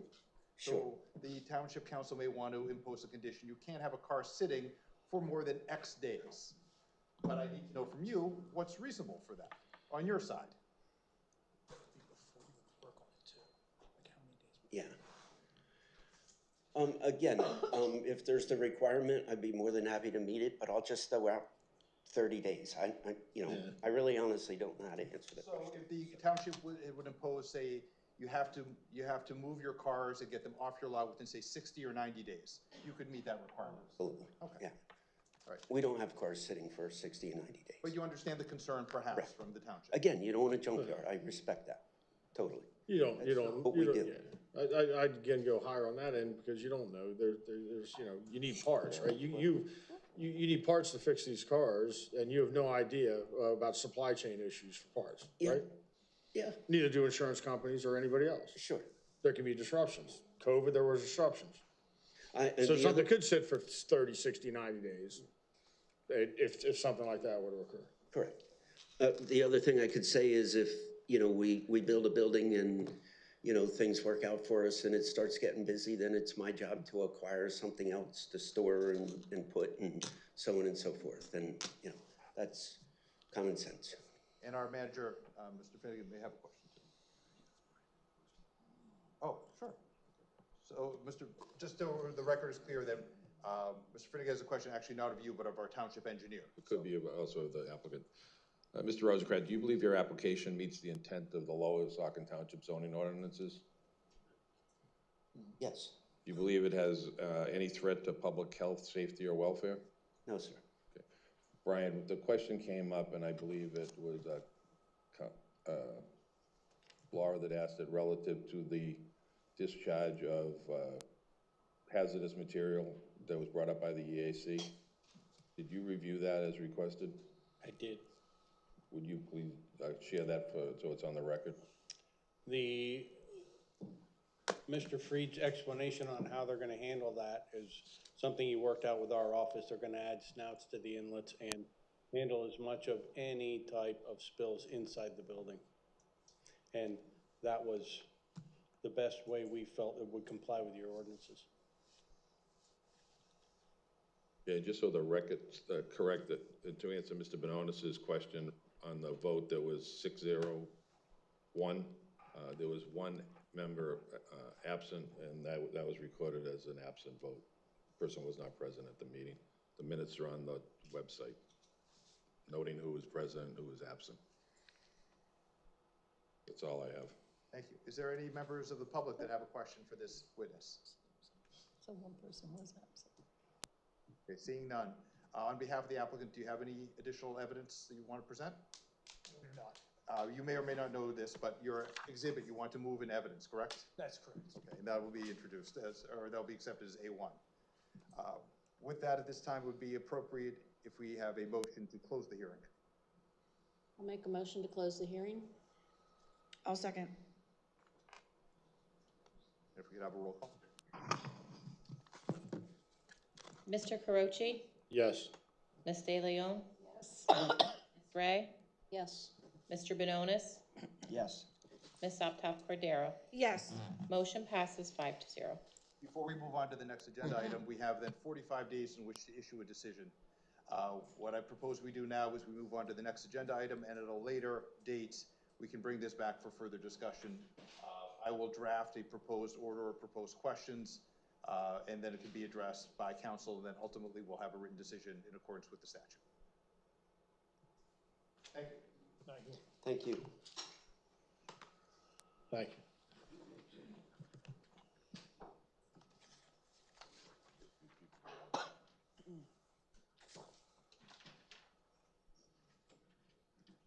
All right, the next item on the agenda is 4A, the MPC extension for St. Luke's Land Development, LS 02-24.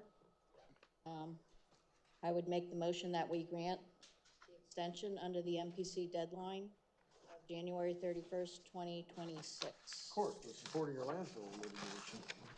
Of course you would. I'll second You're the in bed motion. with them on your landfill litigation. So are our parents' old suit.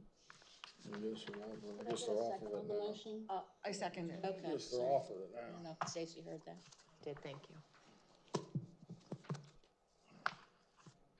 Okay, St. Luke's Water again here? Yeah, let's have a roll call. But we have. No, we have a comment. We have Well, comment. you're just muttering Public here, comment. so- No, You can ask. I'm not we're gonna muttering. I'm comment. just We're gonna sitting here. comment. Don't accuse me of muttering. I'm sitting here. Be Right. respectful for a change. Right. Be respectful. Learn to read. Please do. Go, you want me, you go? Yeah, I'd like to know. So I'll go after you. there's a document that's attached to this. It's on Lower Saucon Township Council letterhead. It's a 365-day extension request. It says applicant's authorized representative, and there's a scribble here. Who signed this?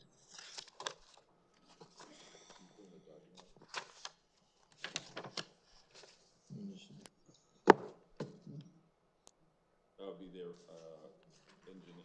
Who's engineer? Our engineer or St. Luke's. But who's the person's name? What's the person's name? It's not printed there. You know who the engineer is? So we have an extension request that has a signature, but we don't know who signed it. Okay. Do we have a reason why they're requesting an extension? Because that doesn't say, it just says they're requesting it. They're requesting a year. Why are they requesting a year? Can anybody answer that question? Can our zoning officer answer that question for me? I can answer Can it. our engineer answer that question for me? Can our acting township manager answer that question for me? Sure. The MPC allows the developer to grant the township an extension for the review.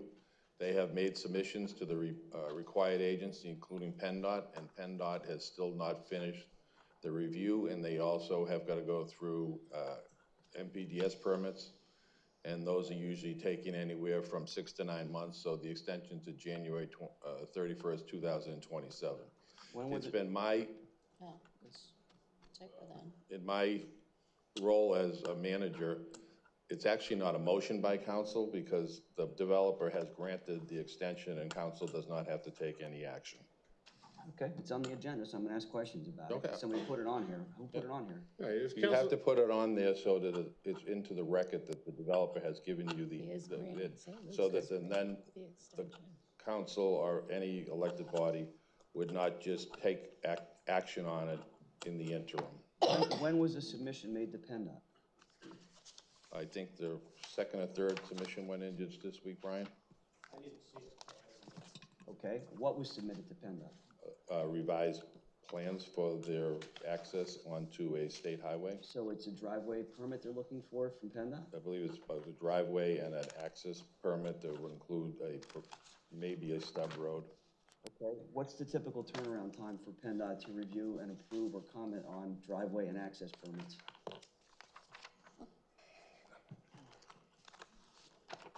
Jason, I can be perfectly honest with you. I have seen it take up to 3 years. Okay. I believe there is at least 2 that I know of in other municipalities that have been under review by PennDOT for that period of time right now. And the MPDS permits, those are to DEP? Correct. And when were they submitted?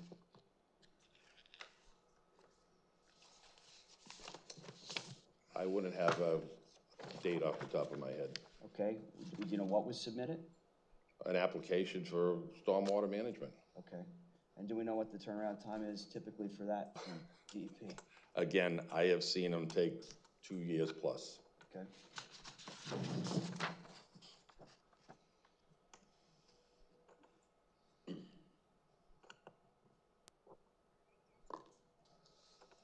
I believe we had one of these requests on, or statements on the last meeting. It was for a different, I think it was for Sheets's, where they asked, granting an extension. Yeah, but I mean. Their extension was different because there's plans that have been approved. Fine. Okay. We don't have any plans that have been approved for this, correct? So we're giving an open-ended extension for a year for a driveway permit, an access permit, and MPDS permits. We haven't seen any plans whatsoever for this property. You would not be granted an extension. The applicant, property owner, is giving the township the extension. Different thing, and we've done this in the past. So I think we Did should just land move development on. plans, and it has gone through review. They have a letter from my office, and they've gone to the planning commission. Okay. But they have not resubmitted to Okay. address those comments. Thank you, I appreciate that, Brian. Well, And thank you, Jay, as well. You're welcome. my concern is the document. It says applicant's signature, and it's blank. Then it says applicant's authorized representative, and it's illegible. Many people. It should be a name, but it's fine if the signature was ineligible, but the applicant's authorized representative. If council so desires, you can not note for the record, and we will get the name of the signature for the next meeting and add it back on. Well, yeah, I mean, I don't think we should make it a regular practice to just take, there's literally no name on here of who's submitting this as an authorized representative of St. Luke's Health Network, nothing. You can't tell me who signed that at this time. Point, Tom, but I think then we need to change our paperwork and have printed name and then signature line. Well, I think that's what Tom's suggesting. I mean, it's pretty obvious, right? I think this is the procedure that's been used by this council for years. In my opinion, that the request for the extension should actually be on the applicant's letterhead. Yes. But yeah, I mean, it says, "Dear Lower Saucon Township Council," and it's on our letterhead. And then I mean, whatever the practice is, I don't remember one, not having a legible name of an applicant who's supposedly authorized by, in this case, St. Luke's or who's ever filing. And if for some reason it was unreadable, I mean, somebody would know, either zoning officer, township manager, engineer. And because it normally wouldn't be on our letterhead, I don't believe. The other option that's before council is you grant the extension with the condition that the person who signed it on behalf of St. Luke's is identified. You could do that too. Yeah, I'd like that. But we're not approving it, I thought. No, we can approve it, like you said, approve it, but identify the person. That's what you said, right, Steve? That's what I proposed as an alternative. Right, yeah. I'm fine with that alternative. I'm fine with that alternative. I think we should make it a normal course that we have these people identified. Okay, You can approve it. You can still approve it tonight. You just identify the person. I'll amend my motion then to include that we're doing this extension for 1 year with the condition that the applicant's authorized representative's name be identified For township record. for our records. Do you want to amend your second, Victoria? Yes. Okay, can we do a roll That's call? how you run a township. Ms. De Leon? Yes. Ms. Ray? Yes. Mr. Benonis? Yes. Ms. Uptoff Cordero? Yes. Mr. Carochi? Yes. Motion passes 5-0. All right, next item is 5A, discussion on budget item and authorization to advertise the 2026 proposed budget for public inspection. I'd like to make a motion, Laura. I'd like to make a comment. Go ahead. I move to authorize the advertising of the 2026 Lower Saucon budget with the following modifications to the budget presented by township staff at the October 15th council meeting. Additions to include council wage adjustment for $4,801, revised police MMO in the amount of $26,765, conservation dues subscriptions in the amount of $1,500, increase in allocation for financial strategic planning in the amount of $2,000, LVPC study in the amount of $10,000, deletions to include adjustment to health insurance in the amount of $43,410, revised non-union MMO in the amount of $1,290, and engineering for water at Easton Road Ballfield in the amount of $20,000, resulting in a budget transfer from the reserves of $1,710,587,000, which is a difference from the original budget transfer from reserves presented at the October 15th, 2025 budget. That's my motion. I'd like to amend it to removal of the piece. I'm gonna There have was a comment. second by Priscilla. You can't amend. I can comment then. your I motion. can comment then. I'm gonna comment. Seconded. Okay, we have a second. Did you get that? Okay. So just for the record, you want to take the $20,000 out for engineering for water for the Eastern Road ball field, correct? It's in the motion. Yeah. So she wants to take that out, all baseball parents. Please note that. And what they want to keep in though is their money to go to PSATs. So they can spend couple days at the Hershey Spa and Resort there on taxpayer dollars. And they're going to keep that in, but they won't water the baseball field for our little leaguers and our juniors and our Connie Mack team. But they'll go to the Hershey Spa and Resort for a week and bum around on taxpayer dollars. They'll also pay themselves $17,500. I think some members will make more than others. We'll take the pay increase. What else they want to do? They want to, hold on, there was one other thing I wanted to talk about. Oh, they want to, did you reduce the funding for $1,000 to charity, to certain charities? They want, so they're going to give to some charities that they have some ties to. what is that, $1,500, Jay, in the budget? For, who was it, the Miracle League, and what else, Jay? There was, money in the budget for Miracle League. It was reduced to the 1,500, well, the proposed of Jason and Tom was to reduce it to the same as some of the other charities, so that's the 1,000 difference. Okay, but that's not in their motion. No. So Priscilla's charity is gonna get a little bit more than, These are in the budget. or not Priscilla, I'm sorry, Victoria's. That's in the budget. Right. But most are receiving only 1,500, correct? The other charities in that It's list. been like that for a number of years. Victoria's charity's getting an extra 1,000. This is not touching Right. those. So Victoria's charity's getting an extra 1,000, and again, the other charities are only at 1,500, right? It's not her personal charity. You're right, yes. The one that she does. Yeah, can you bring that up? Yeah, bring that up, please, thank you, yes.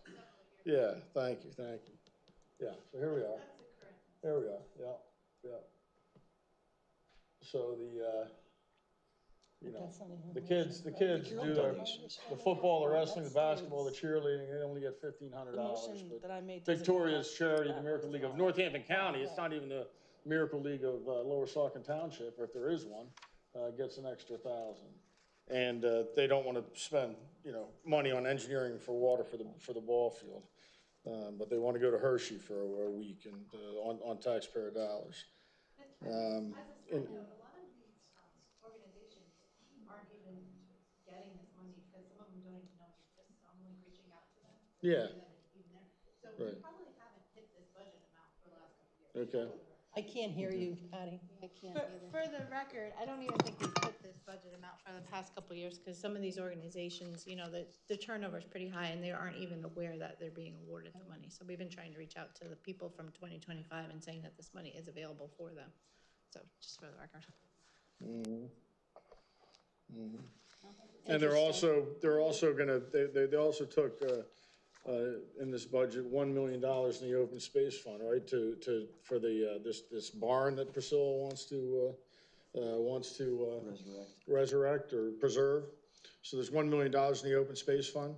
That $1 million is for the purchase of open space land, not for the renovation. But we just got an opinion from their lackey on the EAC that says the open space money can be used to preserve that barn, to restore that barn. Correct, but there is nothing in the 2026 budget. So you're telling me that money is solely restricted for purchase of open space? That $1 million that's been transferred from the fund, that's budgeted for this? That's open space money. It's not, it could be used any way council decides, but. There you go. You couldn't just lead with that. Can I finish? Yes. There is nothing in there that says that this is dedicated to the Heller Homestead. But there is an opinion that a certain amount of the open space money, which would be far less than the $1 million, can be used for it. Does anything in there say it can only be used for purchase of open space? Not the way the open space legislation was. In our budget, what did you just say? You just said there's nothing in our budget that says that that's earmarked for the restoration of the barn. I believe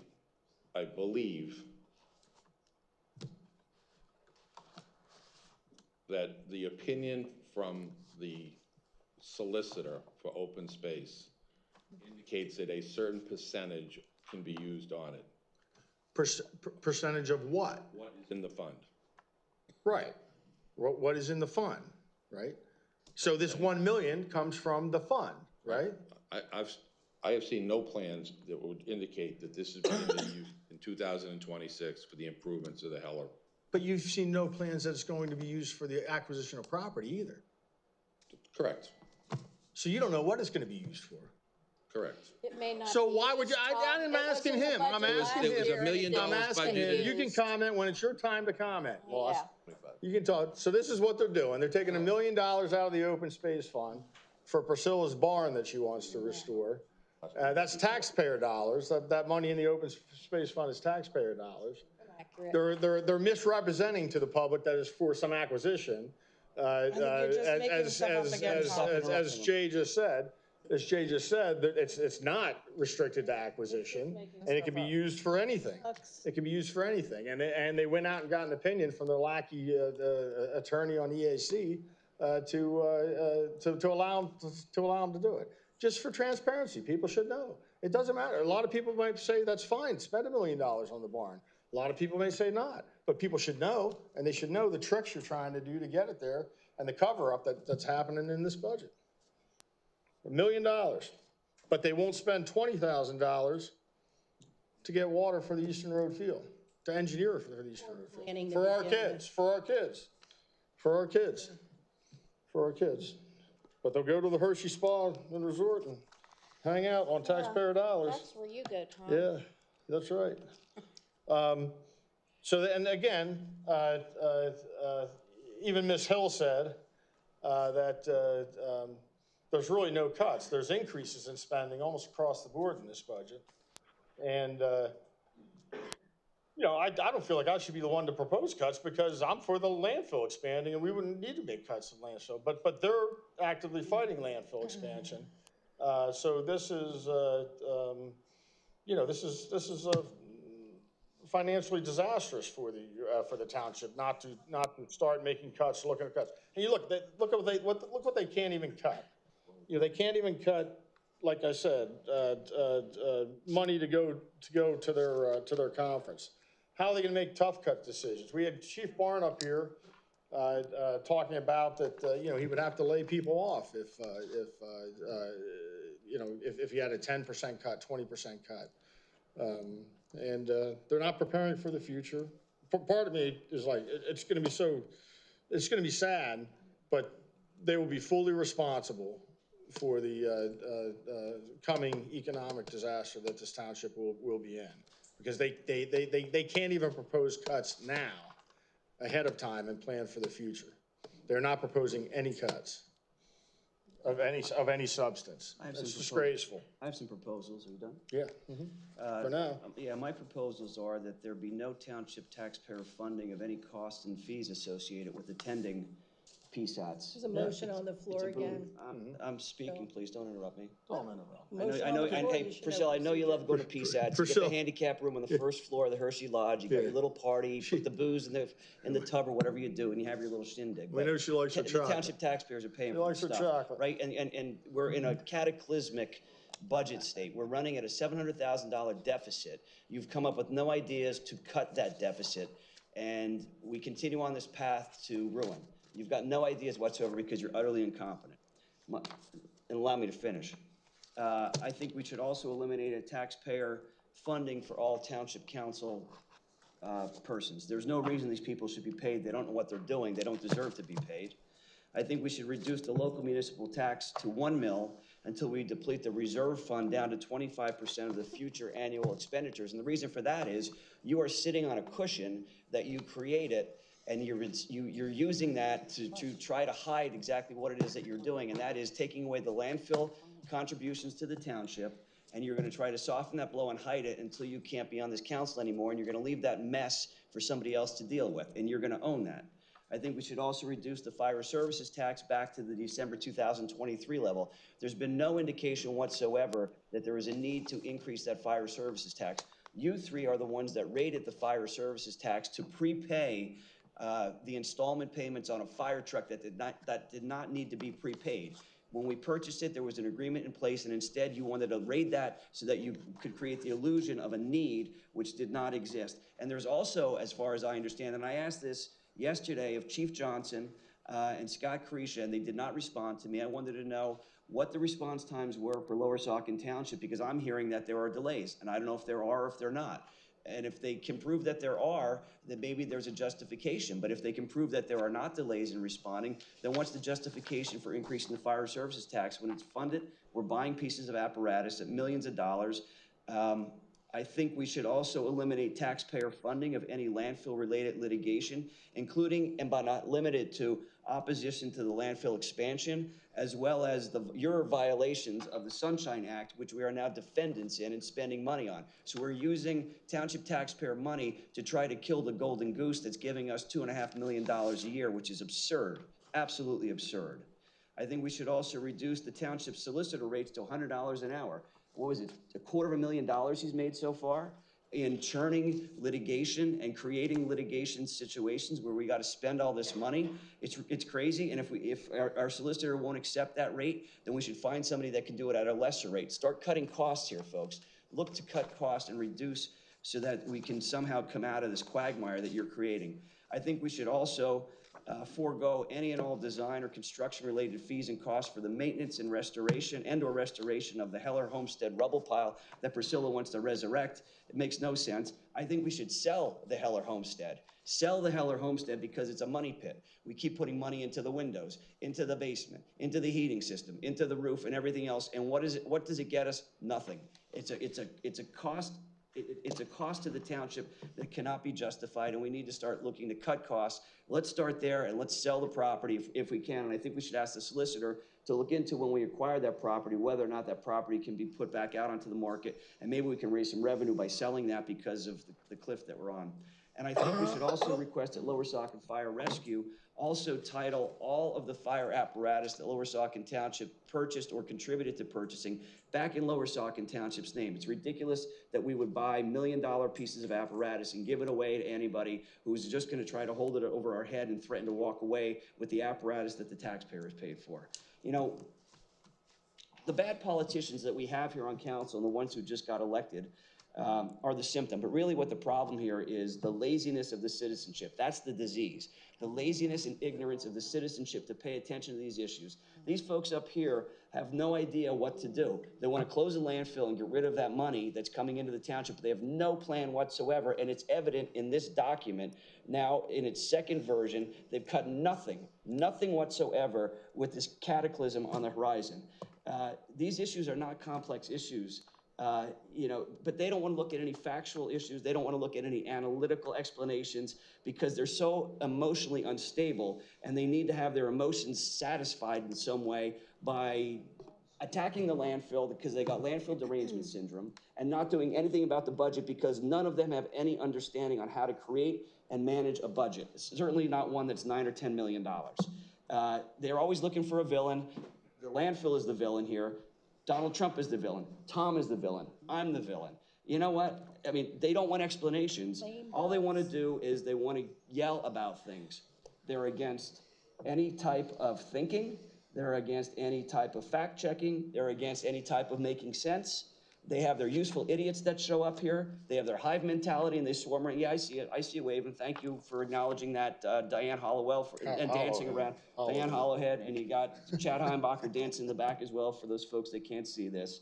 You got your boomer geezers wetting their diapers every other council meeting because they're staying out after 6 o'clock because they get to hang out with their protester friends. And this is the type of mass hysteria you get, and this is what you end up with. And if you live in the township, you may want to second think living in the township because of what's going to happen to your property values and your taxes, because the collective IQ of these folks that are up here is a very, very low number. And they've got no ideas. There's nothing in this budget now that suggests any ideas to correct these problems. None. Absolutely no ideas whatsoever. They are idealist people that are against everything, and we're all going to pay a cost for it, and you're going to pay the cost in litigation as well, because I guarantee you the township's going to keep getting sued. I guarantee you the township is going to keep getting sued, and when the settlements are going to be owed, like the $1.5 million that the landfill wants for its engineering fees because of the violation of the Sunshine Act, and when the landfill goes away, or when the landfill cuts its host fee down from $9 down to $1 because that's all that they're required to pay to us, I told you so. I told you so. Own it. Okay, can I go? Yes. I sat here tonight and I approved 2 resolutions to students that played on the baseball field and won their titles or whatever they won, and we acknowledged them. Or whatever. We acknowledged them. And I was very happy. On a field that you voted against. Stop talking over her. We acknowledge them for whatever they did. The children to keep busy and do activities and whatever. And unfortunately, the 2 rows of students here were laughing at the antics of these 2 men. Is this a I wanna budget? call Is this them a that budget down topic, there. or you But just want to talk anyway, about children in the audience? Well, from a woman who's never had children or raised a child. Very disappointing. Never raised a child or had a child, has no idea what she's talking We about. have Nor a job in 40 years. Nor a job in 40 years. students here are council liaisons, and thank you for being upstanding. But I want to bring this back to the Miracle League.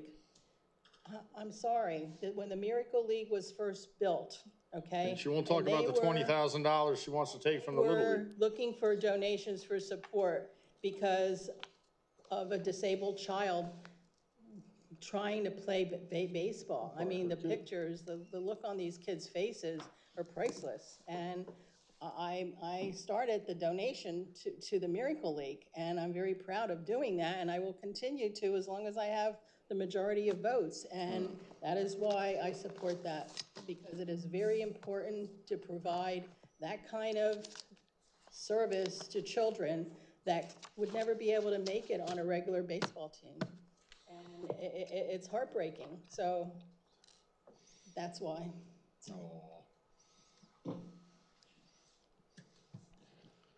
Laura, can I be recognized? Victoria? Thank you. I made this motion she already spoke. with Oh, a so lot did I. of You get the second hesitation. chance? She made a motion, that's it, she didn't speak to it. She went through a whole list of things she spoke That about. was the motion. Pay attention. I'm gonna start over. I made my motion with a lot of hesitation and a lot of thought that went into Thought about what the we're Hershey Spa, I'm currently- spending a week there. Some free chocolate. Yeah, free what we are chocolate. currently facing in our township. And I say that because with or without landfill tipping fees, our township is expanding its services and expanding its footprint beyond what our tax revenue and landfill money are bringing in. If you look at the trajectory, over the last 5 years, with all of that, not taking much to figure out, your services increased, COVID increased expenses for everybody, well above your typical 3% cost of living that had been the historic, thought process that we all looked at. Your COLA increases. Once COVID hit, everything changed. Expenses, supplies, everything went up, and we're not special in the township. Our services, our equipment, Special to our certain way. personnel, our health insurance, all of that goes up, and it went up a lot more. During that time, we had a reduction in taxes. So we set ourselves in a motion where we were taking on increased expenses Landfill will give us while we $80 were million lowering next 20 years. our, $80 million we for were landfill lowering next the 20 years. revenue that we generated 80 from million. taxes. 80 million from landfill So- next 20 years if they don't fight it. And If her parents I'll don't fight point it. out that What are you gonna do? Mr. What are you Benonis gonna and Mr. Carochi both had their opportunities to make their statements about the budget, make their complaints about expenditures, and I sat up here respectfully and allowed them to present their position. When I present my position continuously, the two of them jump on each other's back Second time. and they decide to interrupt to try and speak She gets to over speak twice. because they don't want you to hear a differing opinion or a differing position on any of the things. They don't want anybody to fact check. They don't want anybody to sit here in a civil way and discuss things as adults. I am very concerned that our township is not preparing for expenses that have gone up, which we don't have control over. She won't cut anything. We do. And that's why We cut. in this budget, we have proposals to prepare for a long-term strategic plan that will handle whatever may come. So I want the residents to understand that, no, we're not here with blinders on. Yes, We're you not here pretending that we don't understand what the situation is. However, we're also not going to sit up here in a hostile environment, be berated and insulted and be put in a position where it's impossible to discuss the budget and its items in a professional and an adult way. So with the adjustments that I proposed in my motion, I think that it accurately reflects our current situation. We do have reserves, which had been built up over time. Illegally. And Illegally. so with that, we are able to handle this, and we are able to handle what we need moving forward so that we are not on a cataclysmic cliff moving forward. I find it very disingenuous, and I think that I just need to point this out. There was a comment made that we're spending so much, we're using so much, we're way beyond our budget. What are we doing? We're gonna fall off the cliff. Everything's gonna fall apart. I guess, you know, the atomic bomb is gonna drop on Lower Saucon Township, according to him, out of one side of his mouth. On the other side, he's suggesting that we propose cutting our budget, cutting our taxes even more. He wants to reduce millage rates to 1. He wants to cut our fire services, which shocks me when you're looking at when we've presented and we've been shown the schedule for apparatus replacement, and we've also been shown the need that we need to incentivize our volunteerism. Why? So we don't end up in a situation where we have to have a fully paid fire crew earlier than necessary. So while we're planning for those things, they want to just cut us off at the knees and then claim we're spending too much. So I think moving forward, we're lining ourselves up for preparing for the future so that our taxpayers are not hit with sudden tax increases that would be unrealistic and unsustainable for them. And I think that our staff understands that moving forward, we will be able to develop an appropriate budget that provides the necessary services for our residents while also maintaining our budget. So that's why I made my motion. I'm happy to make it, and I am very happy for what we have looking forward, because what we will be able to do is plan for our future, for the reality, not just counting our chickens and keep on increasing our budget every year and keep on trying to find more land to dump garbage in. We're actually going to prepare for a future that we don't need that. And I'm very happy that we'll be able to do that. Even their own controller said, cut 10%. She's like, no, I won't cut anything. Still go to the Hershey Lodge and Resort or wherever they're going. Get a spa treatment on taxpayer dollars. Tom, how many times have you been there? I guess that's where you go. But I'm for. You've never been at a single workshop at PSAC. I've been expanding. We've never seen you at one. I'm for expanding the landfill. Well, we got plenty of roads. But he turned down pay, and he didn't vote to give himself a raise. I think we're all done with your comments. I think he turned down pay, and I think he didn't vote to give himself a raise, I'm or gonna you a raise, say because you don't deserve a trying raise. to reduce the fire tax is ridiculous. A lot of things said very untrue. Like what? Like what? Will, Like what? That they're running off with the fire trucks. They are not doing that. The titling of the Then they can vehicles, the title one back that to we've us, paid can't they? for is titled for. No, we paid for Saucon 75% of the other ones, and they're not titled. You're wrong about I that. think only one other truck, and we are handling that in the MOU that we are working on, which should You're be. backwards once again. Right. Budgeting the money discussed before the next MOU. time. Let her speak so she can Budgeting actually the answer money. your No. questions. Shut up. It's enough. Budgeting the money. It is not. Budgeting the money. Yes. Budgeting the money Sick of you. before you have the MOU. That's smart. Okay, Scarecrow. So, That's smart. I'm gonna call for a roll call so we can be done here. Potter, you got motions on motions, so I think No, the, we just I had think one we only motion. have one because, motion. because after Victoria made a motion, it was a second, there was two other or three others. They're not motions, they're just One comments. motion on the floor, which they should know if they They should maybe know good better with than that. PSAT's training. It's one They didn't go to motion. PSATs. They didn't learn how to do that. Just so we're clear, there was the motion that was made initially, there was a second. There were proposed amendments, but the proposed amendments were never accepted. Thank you, Steve. You Thank you can't for amend correcting somebody Priscilla's else's ignorance motion. that I didn't make a second motion. I proposed amendments to it, dumbass. But he seconded it, So we're so clear, what we're Dumbass. voting, Go to PSATs. I can change my motion. what we're You go voting to on is the PSATs. original 40 years motion later, you still made don't know what I without any said. amendments. My motion is what it was. And my You want me to second is restate what it it? was. Correct. You can say whatever you want, I'm not changing mine. We're, Caught again, Priscilla. You're through ignorance. So to be Whatever. clear, this is, the motion that was made by Ms. Cordero. correct. That's what you're voting on, with no additions or modifications. She did not modify it, And I didn't modify my second. correct. So the bottom line is $1,710,587 transferred from reserves? Correct. Thank you. It's time for a roll call, yes. Ms. Ray? Yes, Mr. Benonis? No. Ms. Aptoff Cordero? Yes. Mr. Carochi? No. Ms. De Leon? Yes.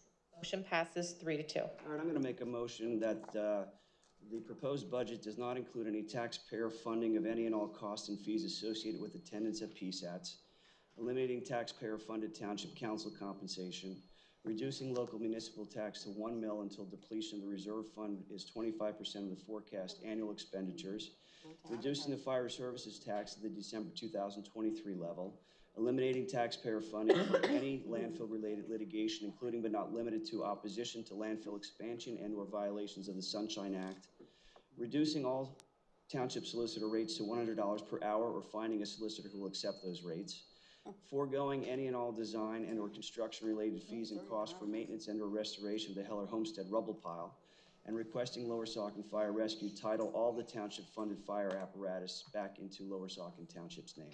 Do I have a second? I'll second. Thank you, Tom. Just for a Let's point have of a order, discussion. That motion is Steve, moot. if we've already Why is it moot? voted as a majority to advertise based upon my motion, moved you to can't no. do another Your motion. motion was to amend it. Your motion was not to No. advertise it as amended. I moved to authorize the advertising. No, you didn't.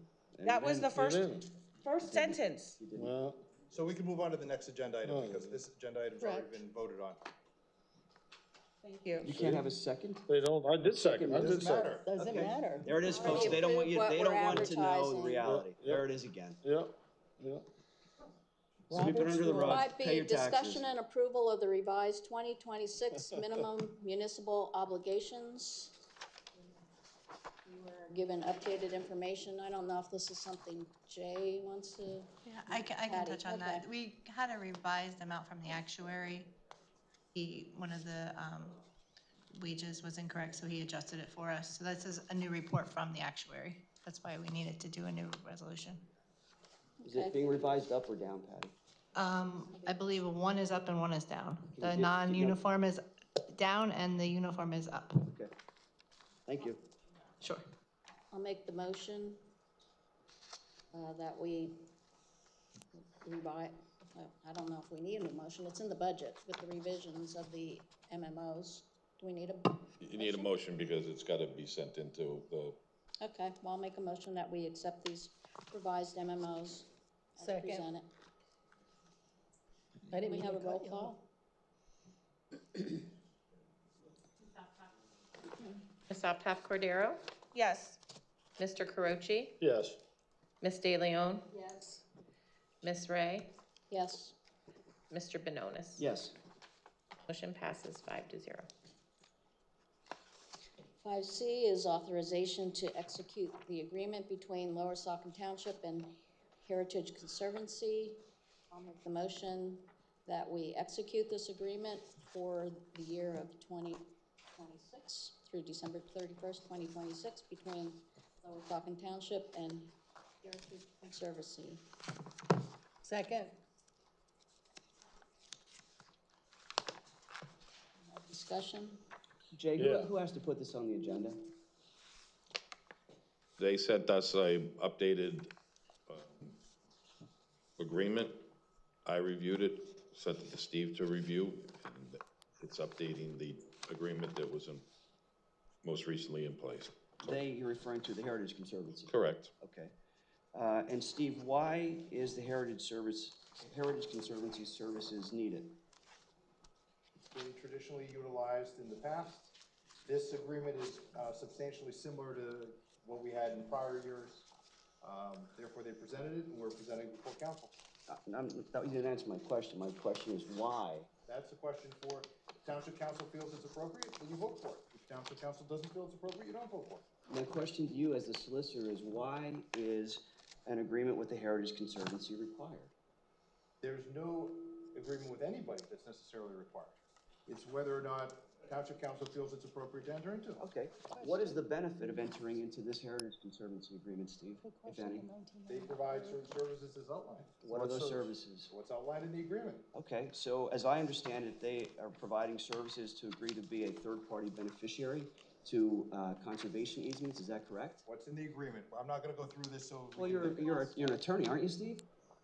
We're not gonna go through this. Right, because you know you're gonna walk into a trap here, right? Because that trap is this. This is such fraud.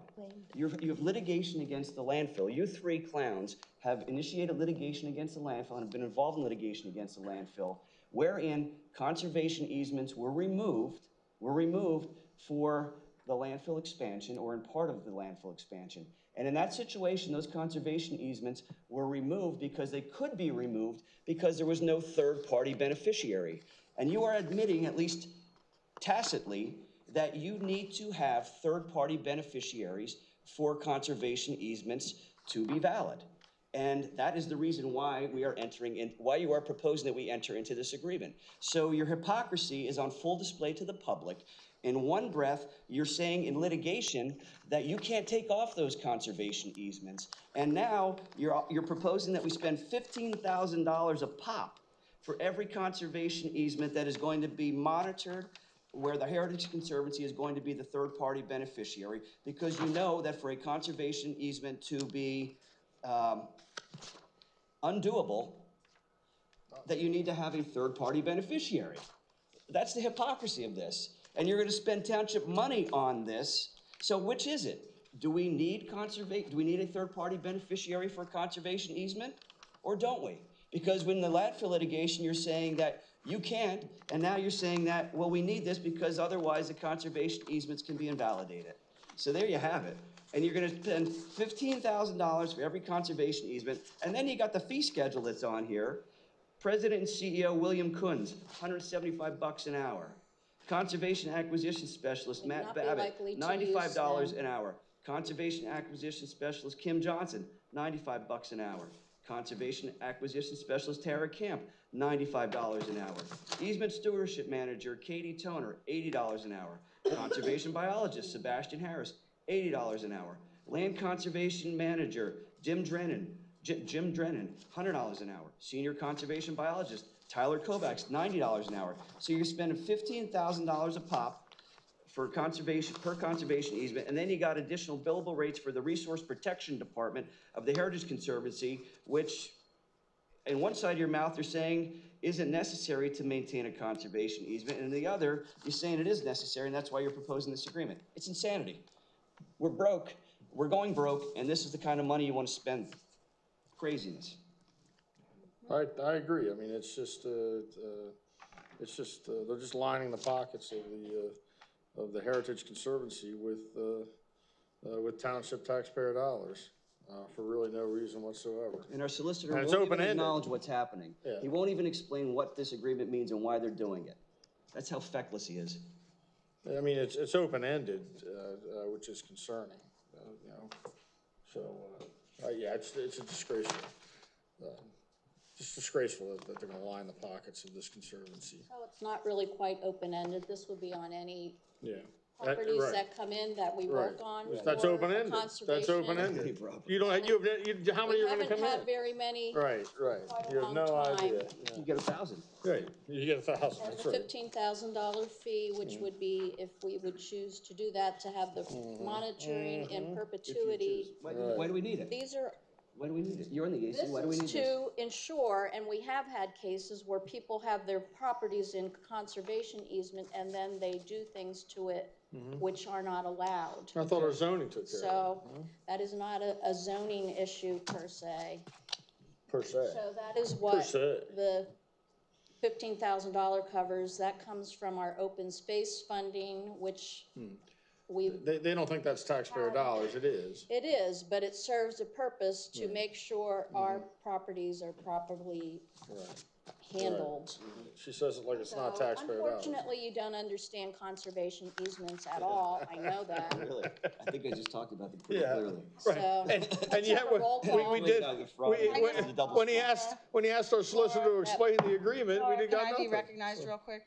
So we got nothing, yeah, we got nothing. Thank you. What are you to explain to me, Laura? So, Please. I'm Laura happy to can't even support, read. I'm happy to support this because what I saw for the years before I came on council, and what I found out after I came on council, is that when we initiated our open space fund and we started purchasing open space properties, we did have properties that were managed and ensured that they were properly conserved and that they stayed within the boundaries of the conservation easement, and that they had a third party associated with them. At some point, before I came on council, there were members of council or a solicitor, I don't know who just decided that they didn't need to do that anymore. So people were in good faith entering into our open space program. They wanted to conserve their property by putting an easement or by selling their land to us. And they thought they were putting their land in open space. And unbeknownst to them, our township was creating a scenario where our township can just give away the property to somebody whenever they want. Because the township solicitor and some members of council decided that they want to be able to do that in the future, and that therefore they don't want to have a third party, so that they don't have to deal with keeping it in open space. So I am very happy to do this because we are restoring what our residents, what our taxpayers expected. We paid for 15 years extra EIT in order to generate an open space fund so that we could acquire open space, and our township council is responsible to make sure that we do the right thing and that we preserve that open space and honor what the voters' referendum was, which was to have open space and to keep it open space, not to give it away. And now he's arguing and making fun of the fact that these residents who did that in good faith are now we're going to do the right thing, and he thinks that's a bunch of garbage. No, I'm making fun of you for He being a thinks it's hypocrite. a bunch of garbage. No, I'm making fun of you because you're a hypocrite. I think the voters have spoken on that. They spoke for 15 years, and now we're here to make sure that we restore the open space and to what it was supposed to be, and make sure that our conservation easements remain conserved. Thank you for acknowledging that they didn't exist with regard to the conservation easements around the I never landfill. acknowledged anything Sure for did. you. You just did. You just did acknowledge it. Thank you for doing that. Okay, are we ready for a roll call? You take that argument out of your Roll brief. call. No. No. Mike? Ms. DeLeon? Yes. Ms. Ray? Yes. Mr. Benonis? No. Ms. Alcott Cordero? Yes. Motion passes 3-2. Riv. Okay, 5D, appointment to Lower Saucon Authority Board vacancy. I'll make the motion to appoint David Wardle to the Lower Saucon Authority Board to fill the term ending 12/31/2028. Do I have a second?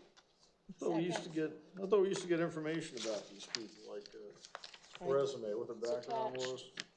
Did you hear me, Stuff like Laura? that. I said second. Besides, like, just that one paragraph, 2 paragraphs. Mr. Croce, he submitted an application. The application was actually forwarded to the authority. The authority met with him during one of their regular meetings, and it came back with it. He has, in his statement here, he has over 20 years' experience in environmental health and safety, and budgeting and forecasting, and strategic planning. Good, maybe you can help them get that pump station that's 26 years in the making and way over budget from what it originally was gonna cost. Maybe they can get it open. Okay, can we have a roll call? Ms. DeLeon? Yes. Ms. Ray? Yes. Mr. Benonis? He left for the record. Sorry, I didn't see that. Ms. Altough Cordero? How you know he left? Yes. Mr. Carochi? Yes. Motion passes 4-0. Mr. Bononis stepped away for a few moments.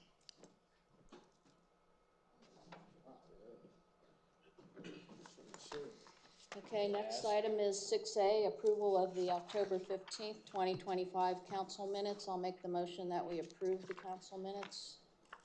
Second. Minutes are incomplete and completely inaccurate. Roll call, please.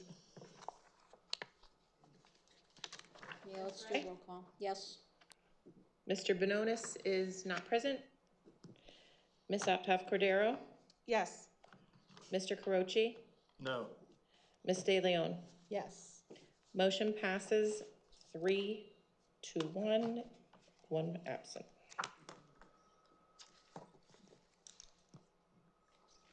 Okay, item 6B is the approval of the September 2025 financial reports. I'll make the motion that we approve the reports as presented.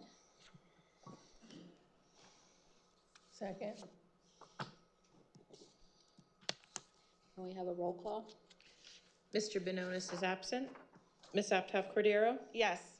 Mr. Carochi? Yes. Ms. De Leon? Yes.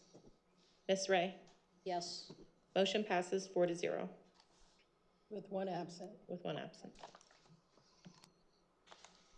We have an item 6C for a zoning officer report, and it's a surprise. It's a surprise. I don't know what it is. I believe you guys were supplied with a memo from our conflict solicitor regarding the recent violation notice that was rescinded. No. No, I didn't get the memo. no, I didn't get a memo. Evidently, the memo was not provided, so no. I'll give a See, brief it's a overview. surprise. I'm sorry, Why can't we I get was the told that it notice? would, I was told that it would be provided, but a brief overview. Conflict solicitor, Attorney Hannah had decided that we rescind the violation notice and redo it together, and that is what we're going to do. Hold on, What is it? What property was this, the Waldheim property? Beethoven Waldheim, yes. So this is the 1991 one we Waldheim voted, Road. it was the last meeting we voted to send to zoning with our solicitor or our special solicitor. I thought his name was Mr. Kaufman. Attorney Hannah is from Attorney Hoffman's office. Okay, but Mr. Kaufman was handling it originally? Correct, yeah. He attended meetings? He attended the one meeting, yes. Okay, so there was a notice of violation filed. Right, yeah. And then when was that repealed, reversed? October 27th, I believe. How many hours before the meeting? I can't recall the amount of hours. A couple hours before the meeting? Yeah, probably 5, 6 All right, hours. all right. And that's the first notice the applicant received that it was being withdrawn? Yeah, I believe so, yes. Was he, and it was withdrawn with or without prejudice? What do you? You have the right to refile, you think? You believe you do? Yes, yeah. You believe you have the right to refile? And that's your intention? Yeah, Attorney Hannah we intend to refile, yes, and he has instructed us that we have the right to refile, yes. Right. And because it was flawed, right? Correct, yeah. What were the Yes. flaws? I'm not sure if that's something that we necessarily can discuss at a public meeting. The inner workings of an enforcement notice aren't typically something that we discuss at a public meeting. Okay. Did you notify the applicant of what the flaws were? I don't believe that was provided to the applicant, no. Okay. So it was screwed up? Attorney Hannah felt that the violation notice could be fleshed out, and if the attorney feels that that's the correct route to take, then I would follow You may the attorney. recall at that meeting, I said we have a labor attorney handling zoning, because they were our labor attorneys. And we had to have a special appointment of them to handle special projects. And it had to be made retroactive to January 1st. And it was screwed up, right? The appointment? No. Or the violation notice? Yeah, the violation notice. Right. It was screwed up. So way we to had a put it. solicitor, we had a labor attorney doing zoning. And at the initial meeting, who was at the initial meeting? You, Me, Mr. Kaufman? Attorney Hoffman, Jay, myself, the applicant, and his attorney. The property owner. That's what we're getting for our money, incompetent representation that apparently can't even put a notice of violation together without screwing it up so badly. A couple hours before the meeting, they have to withdraw it, from the zoning, after the, you would assume the applicant prepared. The zoning hearing board, our volunteers have probably read any preliminary information that was provided to them, correct? That was provided to them earlier, prior to the meeting, right? Right, they usually get it Thursday or Friday. I can attest to what the zoning They hearing usually get it board Thursday or members Friday, do. Right. So you wasted everybody's time. You, the township incurred expenses, legal fees. Other people incurred legal fees. If the attorney guys makes, screwed it up. if the attorney makes a suggestion, I'm gonna follow the Yo, attorney's suggestion. I'm not arguing about that. I'm not arguing, I'm not saying that you necessarily did the wrong thing by withdrawing. I'm saying, why can't we get it right? I'm not entirely sure how to answer your question. Right, because it's The supposed to answer be is, confidential. the answer, Tyler, is we got it wrong, we'll try better and get it right the next time. That's the answer. That's the answer you're looking for? That's the answer. Yeah. You're asking, Right. good answer, Tyler. We never had they never had these problems when we had You zoning don't full-time. even know about those problems. So, that's interesting. And what about the other one? There was another one withdrawn too, right? The other one was the Frolic property, and the zoning hearing board found that the enforcements were enforced, all 7 of them, and the property owner now has 30 days to file an appeal.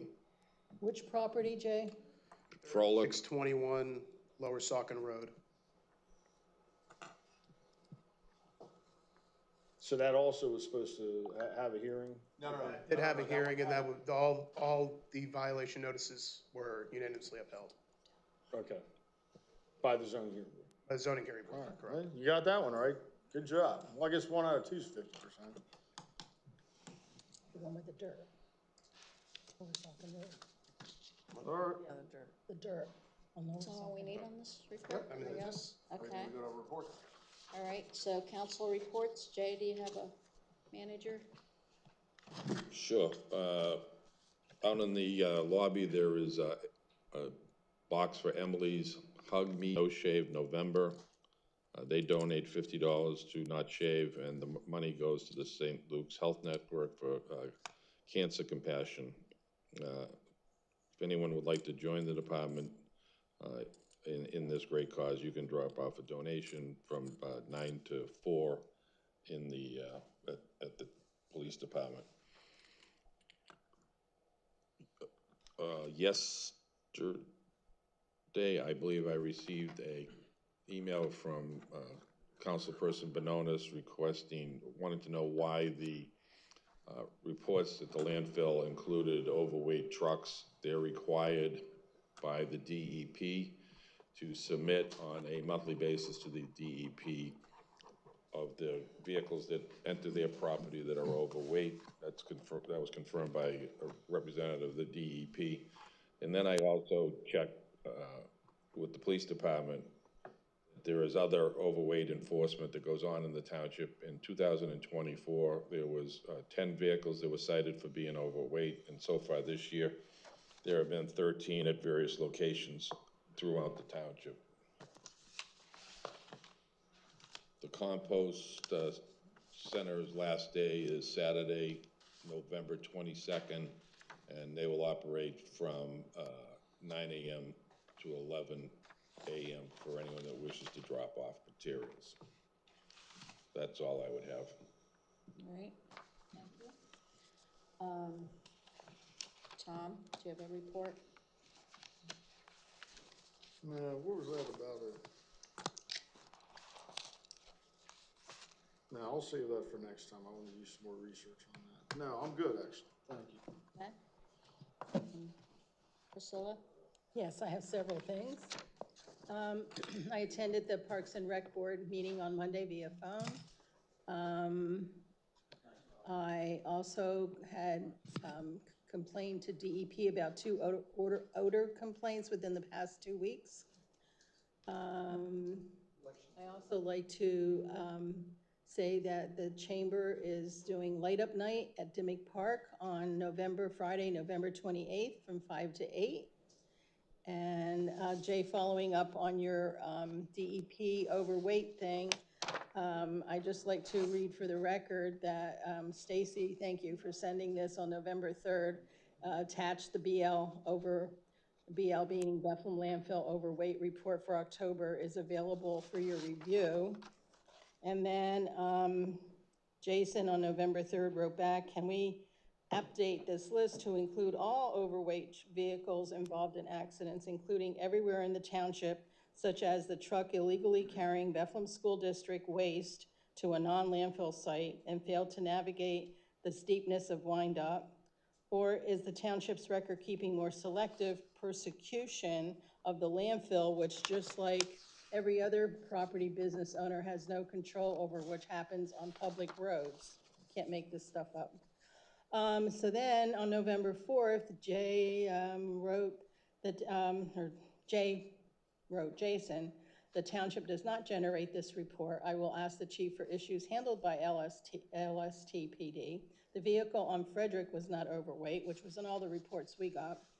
And then Jason on November 4th writes, that's my point, Jay. Why does the township single out one property business owner for the activities of trucks operating illegally on township roads and not hold all accountable for the illegal operation everywhere? Maybe Priscilla can explain this at tomorrow's meeting.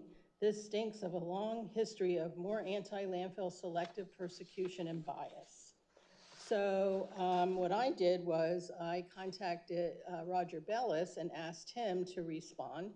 And he said, Priscilla, all Pennsylvania landfills are required to submit these monthly overweight reports. And then he referred to a letter that was dated March 15, 2024, that all landfills received. And as a synopsis of that letter, the Pennsylvania DEP has updated its monthly reporting requirements for overweight waste vehicles. Facilities must now submit a simplified spreadsheet by the 5th of each month, listing daily records for any single vehicle over 73,280 pounds or any combination over 80,000 pounds. Each entry must include the vehicle's weight, registration plate, state owner's contact information, the date and time of weighing, and the date the scale was last tested. DEP has classified that this data will not be used for direct enforcement against facilities or haulers, but will help DEP, PennDOT, and state police identify inspection locations. Excuse me, I gotta drink something.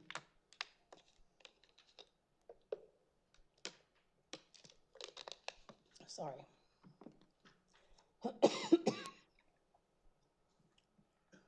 Each entry must include the vehicle's weight, registration plate, and state owner's contact information, the date and time of weighing, and the date the scale was last tested. I don't know if I'm gonna make it.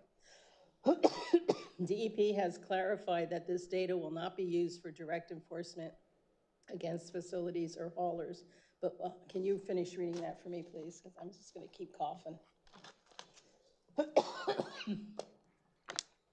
But will help DEP, PennDOT, and state police identify inspection locations and reduce overweight traffic statewide. The spreadsheet must follow the format provided by DEP, especially for columns E and F, and be sent to ra-wtsp@pa.gov and the appropriate regional office. Questions can be directed to the DEP's Division of Reporting and Fee Collection at 717-783-9258, end quote. Okay, thank you. That was the gist of the reporting thing. It was not picking on the landfill. It is a state requirement for all landfills, and just wanted to point that out. Just like the sponsorship donations that they are required to give annually, I think they're $1,000 to maybe 12 students. That is also a requirement by the harms benefit analysis that they're required to do. So I guess that's all I have. Thank you. All right, Victoria? Yeah, I think, excuse me, I know, contagious. It's contagious now. I want to just address the resident's comment that lives on Wassergass. I think I had asked at the beginning to have Jay try to get that information that she was asking about so we could provide that to her during the meeting that was unfortunately being interrupted at that time. Mrs. Pollock. Mrs. Pollock, yes. We just did have our third quarter landfill committee meeting, so I encourage residents to please watch that. They can get updated information on current landfill activities as well as discussion of ongoing maintenance and ongoing, I would say, repairs to address the outstanding violations that the landfill does have and they're trying to remediate. So I would encourage everybody to look at that. We have, I believe, some outstanding violations from 2024 that are still being worked on. Specifically, the southeastern corner has some odors that are difficult to manage, and so they've been trialing different things to manage that, and I think that they're doing additional wells to try and capture additional gas. But I want everybody to know that when we do have those issues, they generally do take a significant amount of time because of identifying what the problem is, also identifying how to solve the problem, and then seeing if the solution proposed actually works. And this is a case example of a situation where even when you try the different things proposed that the DP and the landfill agree upon, it doesn't always work, and you have to continue working. And that's something that the township would continue to have to manage and oversee and contend with as we move forward with the landfill. You just never know what's going to happen and when it's going to happen. It's a highly engineered site, and anything can happen at any time.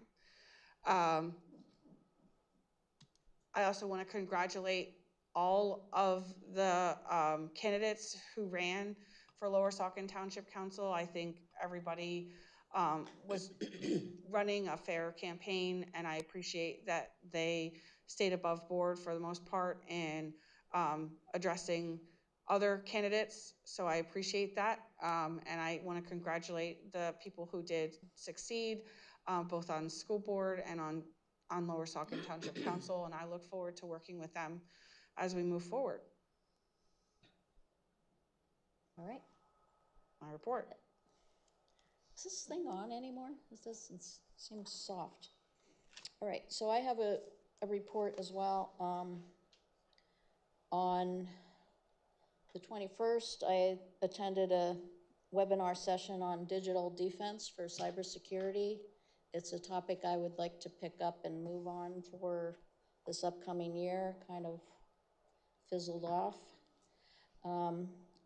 October 28th, I attended another webinar session on storm basins, and the Parks and Rec meeting was on Monday night this week. We had a special presentation by Jennifer Helton and Paige Strasco. They had worked to secure a grant through the Watershed Coalition of Lehigh Valley, which we had mentioned a few months ago. In the upcoming week, they will be out at the Heller Homestead Park doing some invasive plant management along with some tree planting. So that'll be the start of their project. They'll be coming back then in the spring to do other parts, which would include mulching the paths and installing some new signs that we're having made. The old signs have kind of deteriorated and some are broken and missing. So they're working on some metal signs that will be installed next year. And that is my report. Okay, does somebody note the time that Jason and Tom left the meeting? Okay, thank you. Good. Steve, do you have any report? I do not. Thank you. Okay. We don't have an engineer here, so we'll move on to public comment for, do we have people who would like to speak? Come up to the podium. Hi, good evening. This is short and sweet. My name is Virginia Stangline. I'm from Old Philadelphia Pike. I just wanted to make a comment about 3C, the conditional use hearing regarding 3667 Routes 378. Just to say that this is another property where we have a former home of a longstanding Lower Saucon Township residents, Ed and Helen Rader, and their family. And while it may be that that home isn't one that you'd look at to preserve or to feel it's appropriate anymore with the different buildings that's changed on the road, I just think, just to mention that it'd be a sad thing to me to see that home come down. But I'm not making any comment about the use of the land. All right, thank you. Thank you. Do we have to sign this? Okay. Diane Hollowell. I'm going to do a Jason Bononis dance here after the victory. Congratulations to Chad and Hunter on their victory, their landslide victory. I have to say I was a little insulted when Mr. Bononis called the taxpayers. This is for all you watching out there. He called us ignorant. The ignorance of the citizens and the laziness caused that landslide victory. I was pretty insulted with that. What I really don't understand is they said the ladies tonight don't know what they're doing. They don't know how to figure out a budget. Well, you know what? Send them to PSATs. Like, I don't understand. That doesn't make sense. You want them to go. Well, I just checked. There's one coming up. It's $289. It's in Briningsville. So I don't understand why they can't go. And Karochi is like fixated on Hershey. Like, somebody, can we maybe start a fundraiser or something, a raffle that we can send him there? I do have some chocolate shampoo left after the last conference I was there. I might bring it to the next conference. But congratulations again to Chad and Hunter. It's going to be awesome. Maybe next time there will only be one policeman here. And I'm hoping more people come to these meetings since they won't go into all hours and it will be more civilized. So congratulations again. Thank you. Ditto. Any more comments? You know, it's not really special to be last. You can go at any time. Really? Yes, really. Good time. You want to go, madam?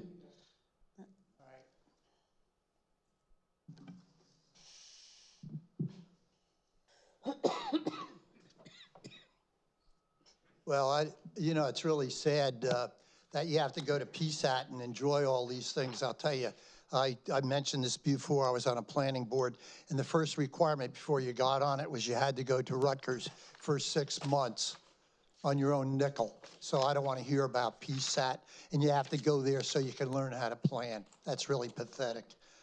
The fact is that what I heard tonight, $250,000 for our legal fees already. Oh my gosh, boy, that's just wonderful. And now we're going to have the Heller Homestead, and we need to spend a lot more money here. I'm looking at the rates on this thing. Somebody read them off the chart.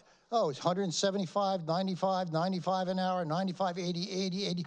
And how many of these people are going to spend just one person's not going to be working on this, and there is no budget for this Heritage Conservancy. It's open-ended.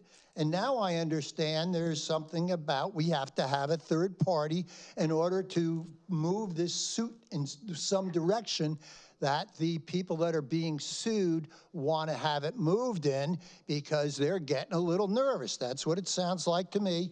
The public hopefully can make up their own minds on it. What else do we have here? A lot of things, unfortunately. I'm still very much unhappy about the promises that the last set of candidates who are now sitting in the majority had said, oh, you're going to get 3 minutes for everything you want to talk on. We're going to let you talk and talk and talk. And the only one that talks and talks is our friend up here, Victoria. She goes on endlessly. And yes, Victoria, all your rules and regulations about interrupting people, you are the primary person that breaks those. You just blast right in there and say whatever you want. So the public knows that, and that's one of the values of knocking on doors. Yeah, I have to say congratulations to Mondami, too. He's a great guy. And I'll tell you, it just goes to show you what you can do if you're a Democrat. All right, so you guys need to work a little harder. In terms of Chad, in terms of Hunter, I haven't seen him around at all. And there's Miss, look at the disgusting manners of Priscilla. She's sitting there chewing and got stuff in her mouth. She can't say anything, but she can hold up a sign. You don't say anything about that, do you, Virginia? Isn't it amazing how you work those things? All right, fire services, yeah, they should return the trucks to ownership of the township. The cost for endless things, okay?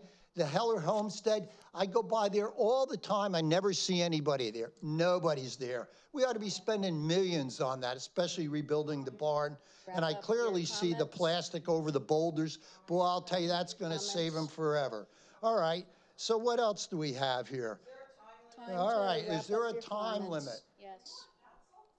Well, there's a time limit. He's abusing it. I would be quiet. Okay, audience. I thought we had a rule here, Laura Ray, about, Laura Ray. Your time is over. Sorry, Please sit I down. thought we had a rule. She's interrupting me. Comment. How about that? There you go. See, it's good if you're a Democrat, but if you're a conservative, just shut them down. Sit down. Shut them up, shut them down, and lie to We're them. in public How about comment. that? That's what it There's is. other public. Oh, I'm sorry. Madam, you were next, I guess, unless you want to talk again. I can after her. You do. Anne Marie Slavic, Lower Saucon Township. I just want to say for the record, somebody mentioned the new councilman, Chad, was going to be so much more civil when he gets on council. I hope everybody checked out his Facebook post about Charlie Kirk. He's really civil and sweet. Kirk didn't deserve to be killed, neither do innocent kids at school, but he was not a good or honest man, and it's embarrassing how so many otherwise decent people fell for it. He also says, I'm a pacifist. He wasn't a pacifist tonight after Donna Louder spoke at the podium. He actually violated the rules that you guys made, that you ladies made, sorry, and he actually spoke to Donna as she came off the podium. For all the people that are listening or will listen from the public that didn't get to hear that, yes, he did make a rude comment to her when she came off the podium, and she answered him. And she was told to shut up, and she was told to get out. But he sat there and continued to make his comments. So I see that's how it's going to be, socialism here at Lower Saucon Township.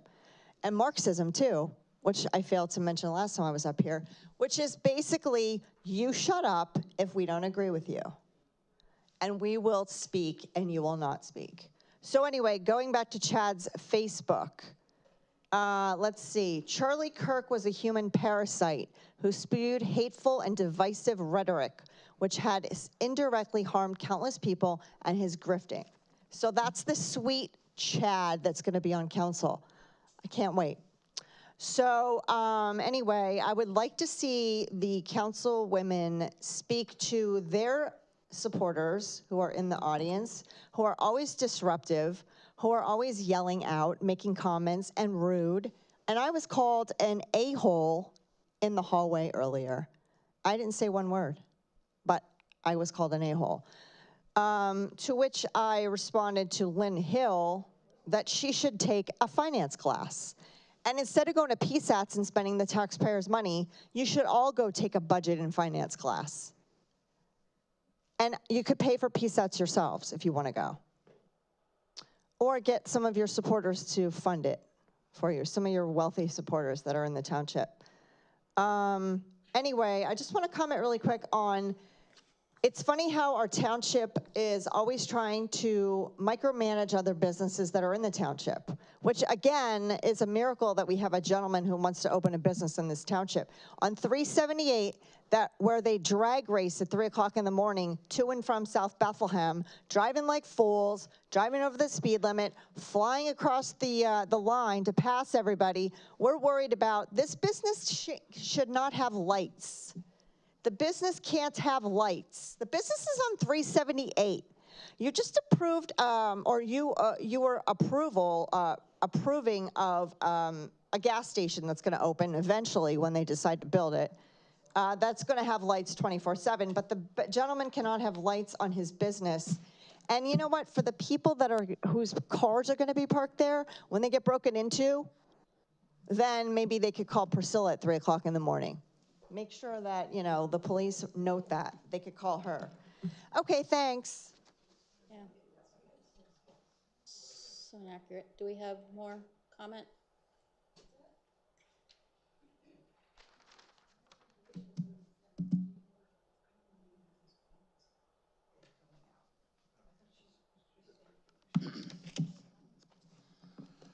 Mark Ozimek, I'm back, and I am going to reiterate the same thing that I said at the beginning of the meeting. Revert everything back to when Mark Hudson was manager and start fresh. You got 3 more meetings with Bononis and Carochi, and then they're gone.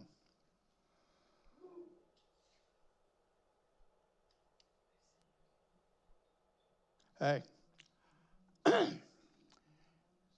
when you go through Graterford and you go through Western Penitentiary, you learn to look around and you grow eyes in the back of your head. So you pay attention to people, both good and bad. And I'm paying attention. I wish the rest of the residents would, because frankly, I think the citizens of Lower Saucon Township made a mistake not putting me on the board. I've been here since December of 2022, watching the antics of everybody. Everybody's got fault. Every one of you.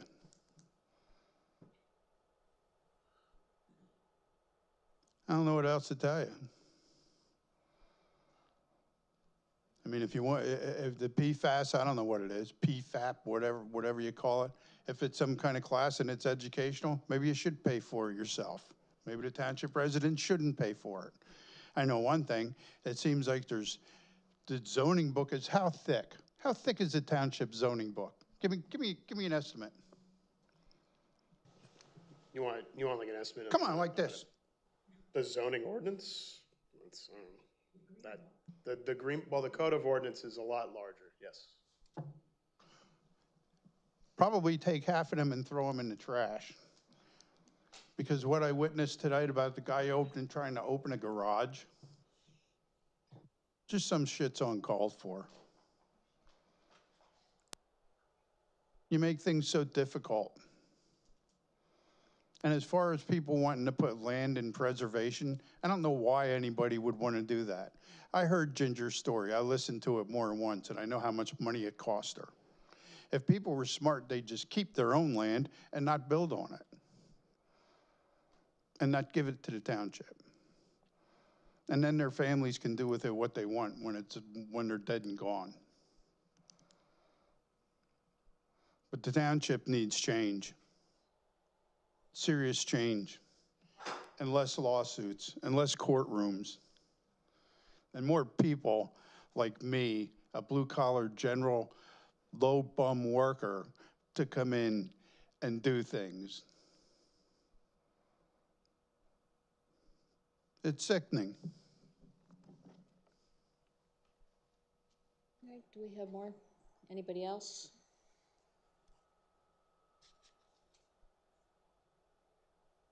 I'll say no, yeah, no. Okay, well, the time is 9:44. We'll adjourn the meeting. Nope. I just adjourned.